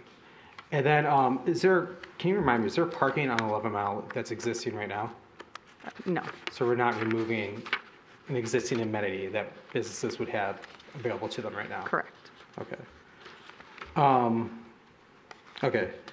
So thank you for that. You know, we just, a second ago, Mr. Mayor, the last item, we had a presentation by someone who bought a block of land in an old dilapidated road and committed to improving it, and they're doing it also without parking. They also talked about how they're going to keep their easement really nice. We just talked about their trees and their easement and how they're committed to watering them and keeping them looking good, which I think is what we expect of the business owners up and down our streets in Royal Oak. We expect them to maintain their property to our property maintenance standards. We're not legislating by deadlines, we're legislating by what's best for the city. And Mr. Razor, Mr. Calvin are good friends. I think they do great things to the city. I just fundamentally disagree with them on this one. So I move approval of the resolution. Okay, we have a motion by Commissioner Colo. Is there a second? Second by Commissioner Cheatham. Okay. Let's start the discussion on the motion. Yeah, once again, this is, the engineer has put a lot of time into designing this road. We have put a lot of community effort into designing this road. It's been years in the making. I think it's a good design. I thought it was a good design when we had it the first time around, and there was parking on the south side, and we flipped at this table to park it on the north side. I think it was a good design. When Ms. Donahue brought it back this time, we talked about side paths, and we did. We went out and we talked with multiple other communities, and we came to a consensus as a region that we're going to put side paths on the north side, and we're going to expand the sidewalk. And this is a regional transit option that we've now developed. It's unfortunate we tried to do this even back under the Biden administration to get funding to do this. And we were denied by Mayor Pete a couple times for federal transportation funds to do this project. So we're trying to find any funding that we can. I think it would be unwise to leave millions of dollars on the table for a plan that is not far off from what we originally designed after all the input and all the work we've done on this. Ms. Daniel even said we've been working on this since 21. This is a project that is 5 years in the making. It's time that we get some shovels in the ground and convert these lanes. You know, at the end of the day, we're trying to find a way to reduce traffic accidents by 17%. That's the goal of this, right? We're going to slow down traffic on 11 Mile. We've talked about the revitalization of 11 Mile that the 4-3 conversion brings. So these are all good things that I think we don't need to delay bringing into our community. Finally, we have an economic development department. We have an economic development director. There's been 2 of them who have looked at this project over the course of its 5-year history. Neither of them have flagged anything that we're doing as bad for the area. So I do trust the experts that we have on staff. I trust the experts that we've reached out to. I feel and hear what the business owners are saying, and I appreciate their input. I just disagree with it tonight. I have a question, Ms. Donahue. And I think it's a real question because we had this debate many years ago about the grass. What is the grass management plan for the newly proposed, for the strip of grass? How is that going to be managed? Who's responsible for it? And do you see issues with it? Because I know your predecessor was like, look, with salt spray and everything like that, it becomes, and we've even expressed this with bioswales and things like that, like it gets a little tricky. Correct. I mean, it's up to the adjacent property owner to maintain the grass in front of their property. So it will fall to them. The city isn't going to mow or maintain the grass. And we don't do sprinkler systems in Royal Oak. You can have a private sprinkler system in the right of way as long as you pull a permit. So properties are able to do that if they want, but it's not something we would install as part of the project. In terms of, it's a major road, salt will get on it. We'll have to be thoughtful in what type of seed we choose to put out there on 11 Mile Road. But I look at all of our major road corridors. Almost every single one of them has a grass buffer between the sidewalk and the road, varying widths, of course. And it does depend on if the property owner takes care of it or not. But in general, you don't drive along those corridors and see, everything is dead here. For the most part, the grass is sustainable and it does a pretty good job coming back every spring. So I'm not as concerned. I do hear the concerns, and I think just looking back at old Google imagery of, what did that grass strip used to look like, it was a pretty thin area. I don't know that they're going to have 5 to 7 to 8 feet of grass, and I think that makes a difference too. When you have a wider area of green, you probably take a little better care of it than if you had a little strip, kind of just let it go to weeds. So. And another question on that: does it have to be traditional grass? Are there options to put native species in there that, where it's more of a garden? It's 4 foot, right? Across? Does it have to be grass? It'd be 5 feet. 5 feet? Oh, yeah, I guess it is, because you're adding the foot of the light there. Right. Yeah, sorry. Oh, gotcha. Old man eyes. Yeah. I would recommend grass. I think that will give you the nice consistent look along the corridor. If individual properties wanted to do native plantings, like they are allowed to in the right-of-way ordinance, they just have to maintain it. It can't turn into weeds. And if the city were to come in and have to do an infrastructure project, like we don't take care of specialty landscaping like that, they'd have to do it themselves. So it's an option on a case-by-case basis. But I think in terms of trying to get that consistent, welcoming corridor feel that we're going for here, to bring people here, to get them going to these businesses, I think having that consistent look along the whole corridor is probably the best start. And then if properties want to update their individual areas, they have that opportunity. Commissioner Herzog. I have a question too about, you said that you're going to increase trees, or there's now an opportunity to like 30 more, whatever. Mm-hmm. So when you plant the trees, the city maintains the trees. Correct. When they're, I'm so tired. So this doesn't make sense. But when they're like baby trees, you have to water them a lot. Is that on the owner, or does the city come through and water them more during that like initial stage? It's part of the contract document, so the contractor has to sustain that tree, make sure it's living within the warranty period of the project, which is generally 1 year for MDOT projects. So they'll be in charge of making sure, and if anything were to die in that period of time, they'd have to replace it and continue watering it. Watering is a pay item in MDOT projects, so the more they water, the more money they get. So you tend to have better restoration on those jobs. We'll go with Commissioner Bastian, then Commissioner Gantino. I just have a quick question for Ms. Donahue. I admit that I have nothing near your qualifications, and I've had to start more sentences with the words, I have to admit to gaps in my knowledge that I'm comfortable with lately, but I have to admit to a gap in my knowledge. I don't understand the logistics of, do we tear all of Maine to Campbell up at one time, and then that is a 2-year long stretch? Or do we start with like Maine to Knowles, or Maine to Troy, and then we move section by section? How does it work? Great question. So generally for major road projects, we want to make sure we're maintaining traffic so that businesses can still get their customers. So we do not want to like fully close segments of the roadway. For 11 Mile Road, we hopefully will be able to maintain two-way traffic, 1 lane in each direction during construction for the most part. I do think towards the end, we may have to go with 1 lane just so we can do the final paving. But in general, you would start with all your underground utilities, which is basically water main work and some storm sewer work on this project. Probably close whatever, I think we're putting it mostly on the south half of the road. So we close the south side, for example, traffic moves on the north side of the road while we spend that whole summer building that water main. We temporarily restore that pavement, open it up to traffic over the winter because they're not going to pave roads in the winter, come back the next spring, and then they actually get into the paving. So they'll probably, again, start on whatever side the water main was on and get those curbs, sidewalks, all the concrete base items in, pave the asphalt, and then flip to the other side with the traffic, if that makes sense. Does that kind of get to what you were asking? You completely answered my question. Okay. Thank you. I appreciate it. Commissioner Gantino?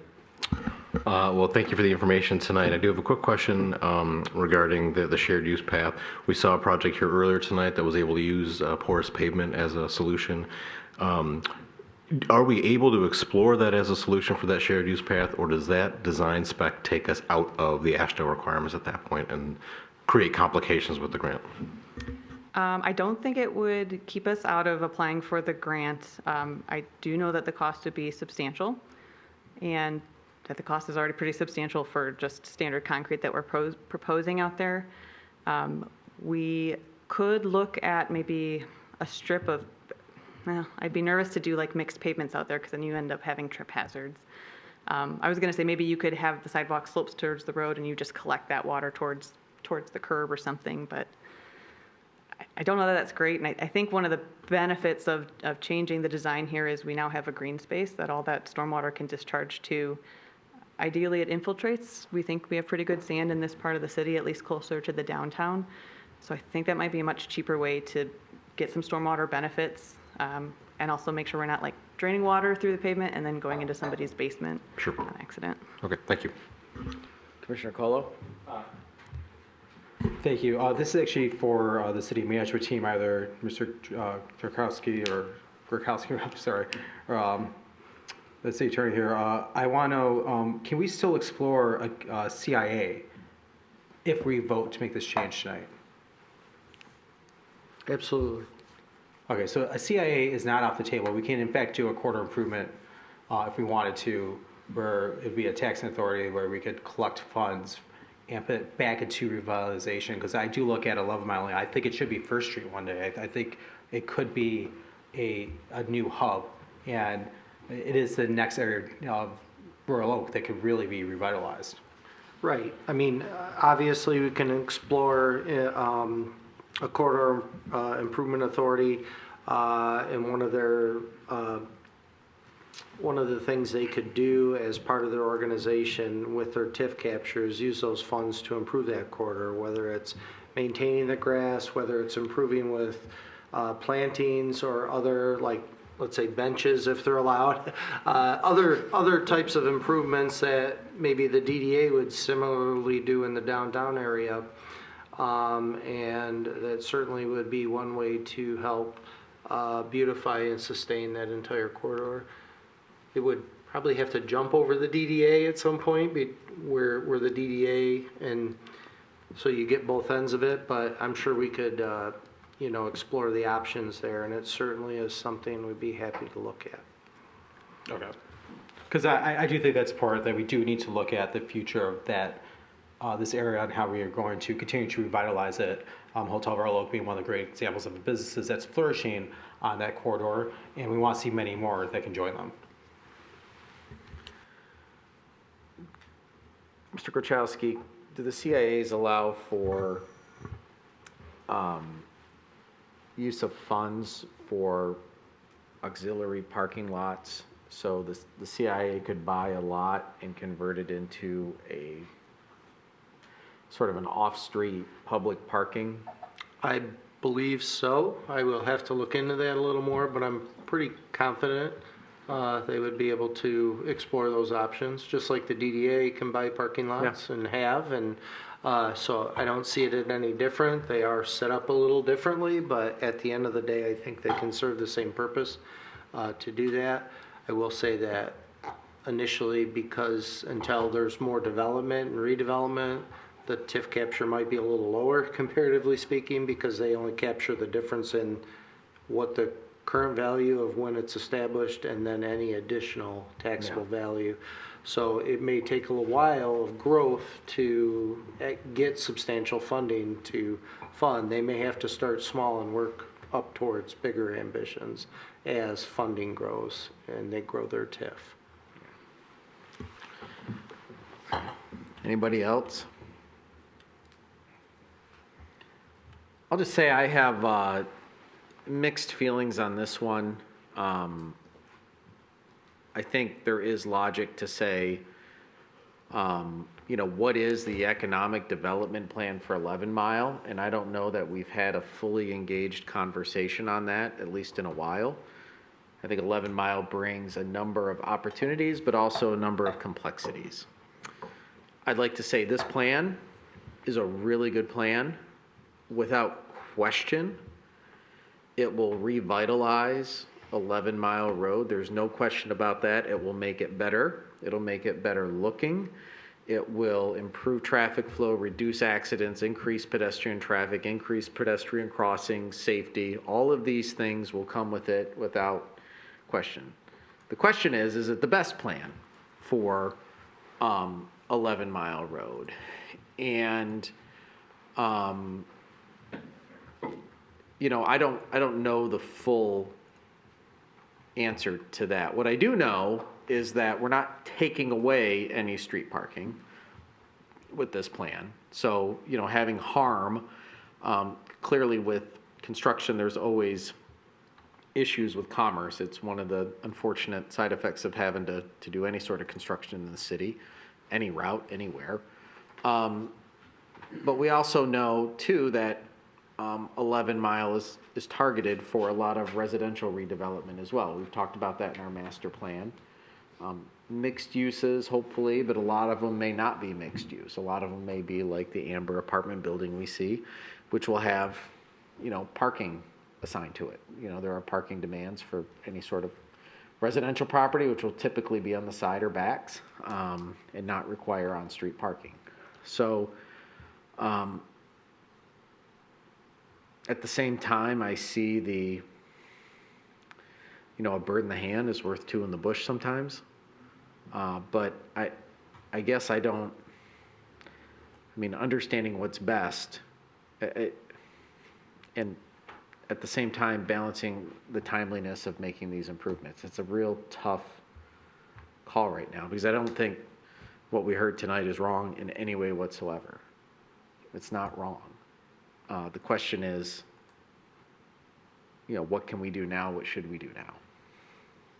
So I'm interested to hear what my colleagues have to. I've heard from Commissioner Colo, but I'm interested to hear what my other colleagues have to say about it.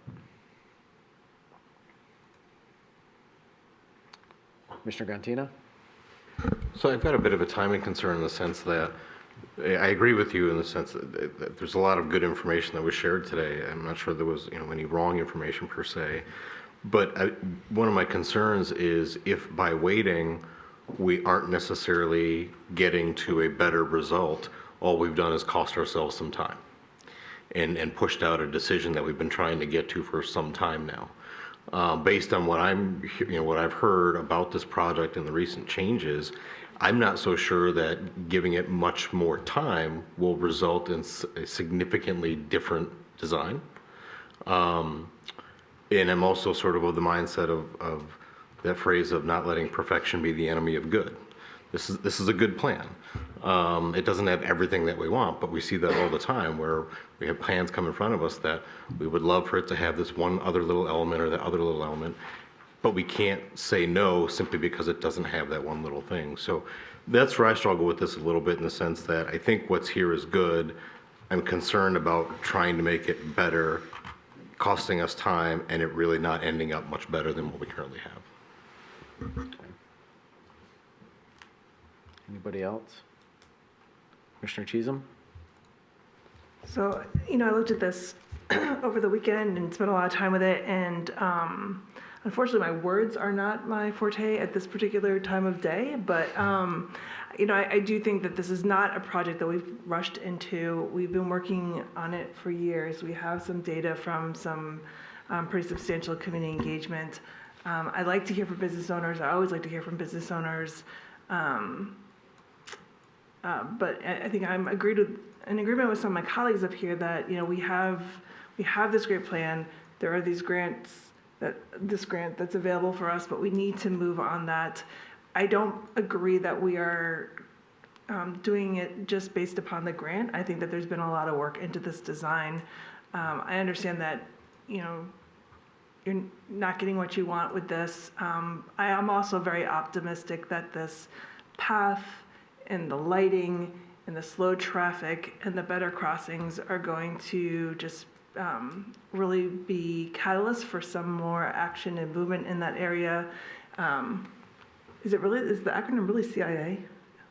That's what it. Okay. I can't confirm or deny that. So, okay, that makes sense. All right. So the CIA, I think the creation of that development, that could create further opportunity down the road. I think this is a movement in a good direction for our entire community. So I'm in support. I have another, at this time of night, memory lapse question. The design above with the parking, how much parking were we getting for this 1 mile? How many spaces? So I remember we could only fit it on the north end. Right. And with all the curb cuts and streets, it was it like 34? No, I think it was in the 40s, because the 40s? numbers that we presented were for the south side, then we flipped it to the north side, and We it was lost a few. fewer. I don't have the number right But off the top of my head. it's not but- 100 and it's not No. 10. It's probably in that 40 range over the course of a whole mile. Correct. Unlike when we think of development in our downtown is designed where you have very limited curb cuts and you can fit more parking spots per square or per linear mile as well. So it's another consideration. We are giving up parking that does affect economic opportunity, but to the extent of 40 spaces, it's not, the whole strip, like you might see in other communities that were designed centuries ago. Okay. Yeah, it's a tough one. Anybody else? Commissioner Bastian. I'm not usually of a mind to get involved in hypotheticals at 1:45. I'm not in my 20s anymore. But if we were not to receive this grant and we had committed to this plan, is there anything that would prevent us from, and I hate to engage in hypotheticals, but is there anything that would prevent us from changing the plan back to including parking? Are there other timing concerns? Are there other, again, what don't I know about that I should? Sure, it's something I've been toying with myself. What happens if we don't get this, right? And I tell you, if we don't get this, it's not for lack of trying. We are throwing everything into this grant that we can. Like I said, we would hear about this grant in July-ish, and we would need to submit our entire design package, everything, for 11 Mile Road to MDOT in August. So no, I could not redesign half of the job in a month and present that to MDOT. So we could do it in 4 or 5 months and then push our entire project back 4 or 5 months, bid it in, instead of bidding it in January, you bid it more like April or May. Don't have competitive pricing at that point, because you see where I'm going? It's like, it's the domino effect of like, we really are trying to stick to our schedule so that we get the best pricing for this project. So I do recommend that whatever we pick it and we stay the course. Call the question. Robert. Okay, the question has been called. Does that need a Majority vote. Yep. majority vote to call the question? Okay, we'll vote on calling the question. It means we stop debate and take a vote. Basically, he's had enough. All those in favor of calling the question, say aye. Aye. Those opposed? No. Had a few more questions. Okay. All right, I guess we have to call for the vote. The motion was to approve the alternative, the newly proposed design 3-lane with the 5-foot grass strip, additional trees to meet and be compliant with the TAP grant. Okay, I'll call for the vote. All those in favor say aye. Aye. Those opposed? Okay, the motion passes. Okay.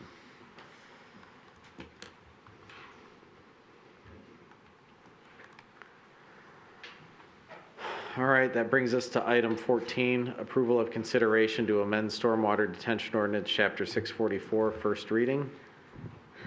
Yes, I will try to get through this as quickly as we can.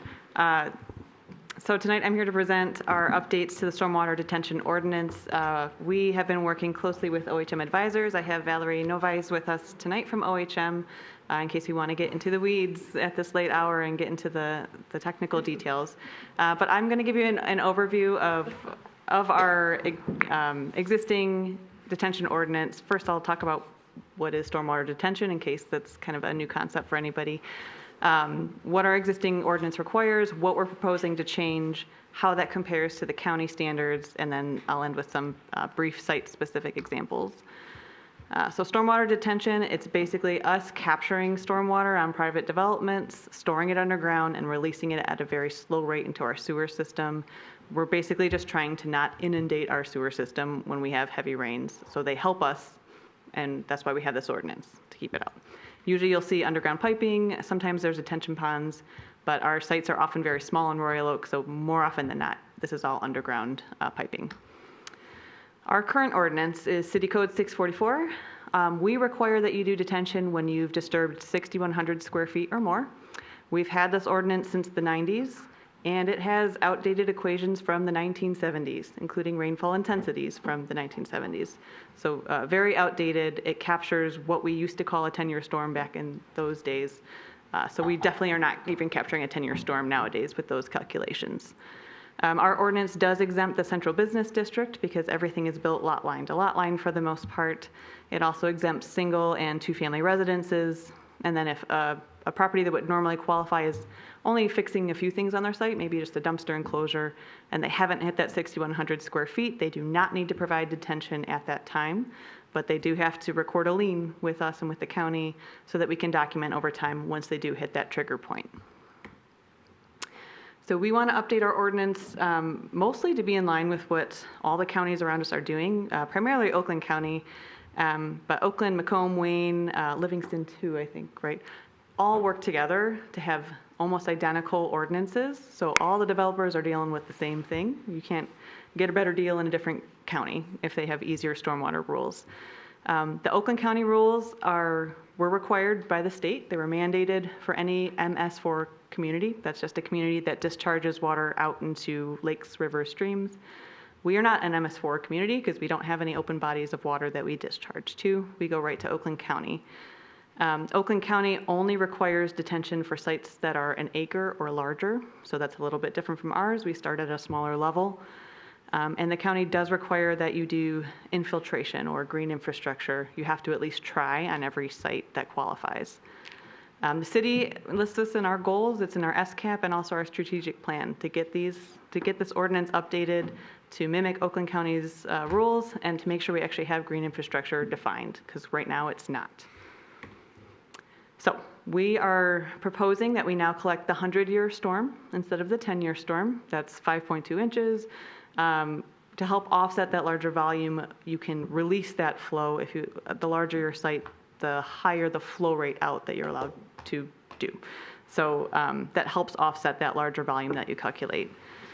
We also want everyone to calculate their extended detention volume. That's a smaller storm, so only 1.9 inches. And we want to make sure that it's designed such that that 1.9-inch storm is dewatered within the first 48 hours. The idea being we want these systems ready to take more flow. If another storm comes back to back, we want them just not holding water for days. And then finally, we added green infrastructure rules, as I mentioned. Because most of our sites are small, we are not listing it as a requirement that they have to do it on every single site. We also know that a lot of our city is clay and wouldn't really work. But we did want to kind of follow the county on this and say, if your site is large and you actually have land to work with, if you're an acre or larger, you need to have green infrastructure on your site or demonstrate that the soils can't handle that the infiltration rate is too low to infiltrate. If you do green infrastructure, you can offset how much flood control volume you have to store. I know I'm losing you. I'm almost done with this part. But you always have to have that orange box, the extended detention. You have to store that underground. You cannot put a 100-year storm into the ground. It's not going to work. But you can put the first inch or so through green infrastructure and put the rest underground. Well, real quick on that, what about, so that includes infiltration? Yes. Okay. Yeah, well, as I say green infrastructure, infiltration is permeable pavers, pavements, bioswales. So if it's all sand underneath, you can't put all 5.5 inches into the sand? It's not going to go fast enough. So Yeah, your whole through site, the- it's going to flow off your site and go into our system instead. Yeah. So, other key points I want to make sure that you know about. We debated over this. There's a lot of sites in Royal Oak that already have detention systems installed because we started this in the 90s. Making them take out those systems and put a new, larger one in now seems pretty unfair. So we are grandfathering in sites that have already had full detention in the past. They do have to demonstrate that their systems work, that they have the restrictors in place, that they're cleaned out, they're not full of sediment. But as long as they can demonstrate that, they would not need to reinstall a new system. We have several sites right now, big ones, that are under review under our old rules. And if this takes effect while we're still reviewing those sites, we are going to keep those in line. Like, it's not fair, again, to change course at the last hour for those developers. But any new developments that come in after this takes effect would start with the new calculations. And one key point I want to make, because I hear it over and over from developers, like, just because you're adding some green space to your site, it doesn't mean you don't have to do detention. Like, you are making it a little bit better, but we're trying to get to pre-development here. We are not just trying to make it a little bit better. So I have to argue with people about that a lot. So I figured I would say it publicly. And then this last slide is just an example. I have 5 different sites here listed. The tributary area, or the site areas are listed here in descending order. So 2.4 acre site all the way down to a 0.3 acre site. The orange column here is how many cubic feet they would have to detain under our current ordinance. This middle column is that extended detention volume that they have to dewater within 48 hours. Usually will not govern the design in Royal Oak.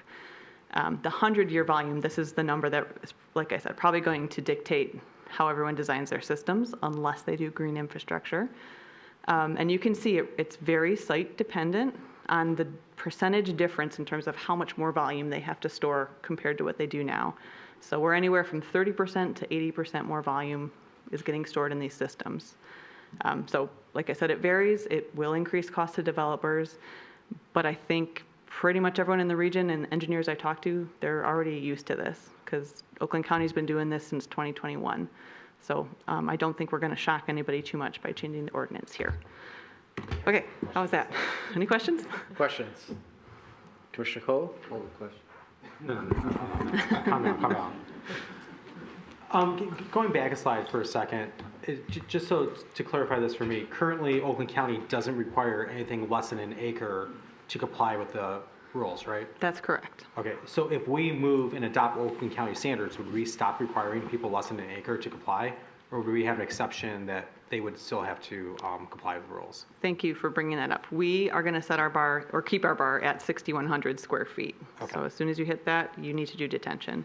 So it's a little stricter on that side of things, but we're a little bit looser on the other side of things, if that makes sense, with the green infrastructure requirements. Okay, thank you.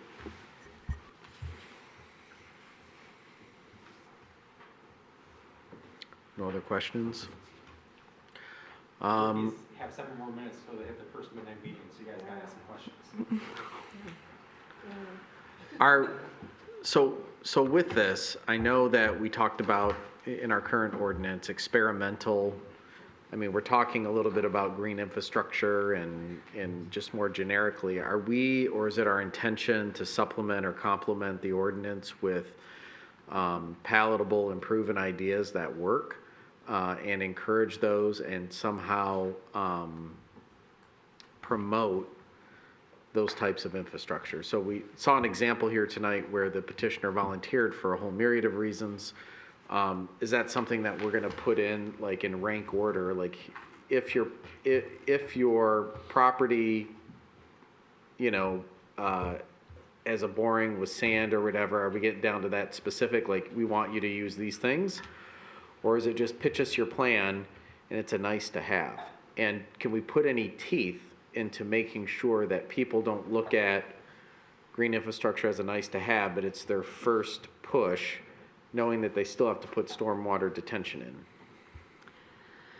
So I wouldn't do rank choice. I think that makes life even harder on them. I'm using it as an example, Yeah. sorry. Don't even Sure. listen to but I'm trying to illustrate, like, is there some sort of, like if I'm a developer and I'm coming in and I'm like, okay, what do you want? These are the equations. Then they come to planning and Woody beats them up, or I'm sorry, Commissioner Gantina beats them up like, okay, you call this green infrastructure? Like, what is this? Like, are we gonna have some guidelines as a complement, or are we gonna have something embedded in the ordinance that says this is our preferred path that Sure. you take when it comes to managing your stormwater? So we are keeping it relatively simple in the ordinance because we know that Oakland County may change their equations slightly. So the ordinance points to Oakland counties for equations. It points to them for their green infiltration like test requirements. So the soil samples that you have to do, the infiltration testing you have to do, what acceptable range of values they will say you can infiltrate. And in a certain range, it says you must amend your soils, and then we'll let you infiltrate. And by the way, you got to do it. So they are very specific, and that's kind of why we're pointing to them, is they've kind of been the lead on this the whole time. So we have that, which is really nice. We also, in our ordinance, point to the city's site plan design standards. So same thing, we'll have example calculations in there, we'll have example site plans. Okay. I don't know that we'll go to the level of saying, you know, bioswales versus porous pavements. You know, most engineers out there are familiar with what's out there. Sorry, I said that twice, but I'm really tired. But if new technologies come up, I don't want to preclude them. So I'm not going to really list them out, but as they come on the market and people experiment with them, they have the opportunity to do that as long as they can demonstrate it works. And in some cases, the cost of putting in, you know, green infrastructure is less expensive than overbuilding stormwater detention. Right. And in some sites, stormwater detention is all you can do because there's just not much. You're building lot line to lot line, like in the downtown, or near. That's a different example, sorry, but you know what I mean. I know what you mean, yeah. Okay. Commissioner Colo. Can I ask about the projects that are currently under, are being considered in town? And like, what is the line for where we would not make someone draw something new? You know, is it sites that have complete plan reviews, or sites that conceptual, I look at the site up on Lincoln, right? The new 250 units that they're still doing demolition. I'm assuming that they've not submitted finalized plans yet. Like, do we know? I guess, do you know, like, where's the line, or can you name some big projects that we might be Sure. looking at? So, for example, 3200 West 14 Mile, the car wash and the sheets development is well underway. At this point, forcing them to follow this equation is not reasonable. They are almost at a final approval for engineering. We just got the Lincoln submittal, I think, last week, and are pretty much through our first review of that. So same thing. It's like once they're in engineering's queue, we're going to keep with the ordinance requirements. If they are only, maybe at the planning commission level or something like that, every time I send comments, I'm like, just so you know, detention ordinance changes are coming, plan ahead. So we are trying to give people a sense to keep that on the horizon, and hopefully soon it'll just be old news. So any projects that are pretty far along right now that have made it to your office, those are the ones that are not going to be impacted by this? Right. I can think of 3, and I think that's it that we have in our queue right now. Okay. Great. Thank you. Anybody else?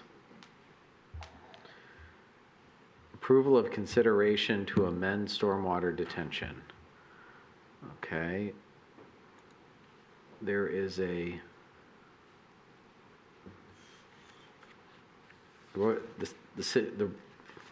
Royal Oak City Commission hereby amends and adopts a new city code.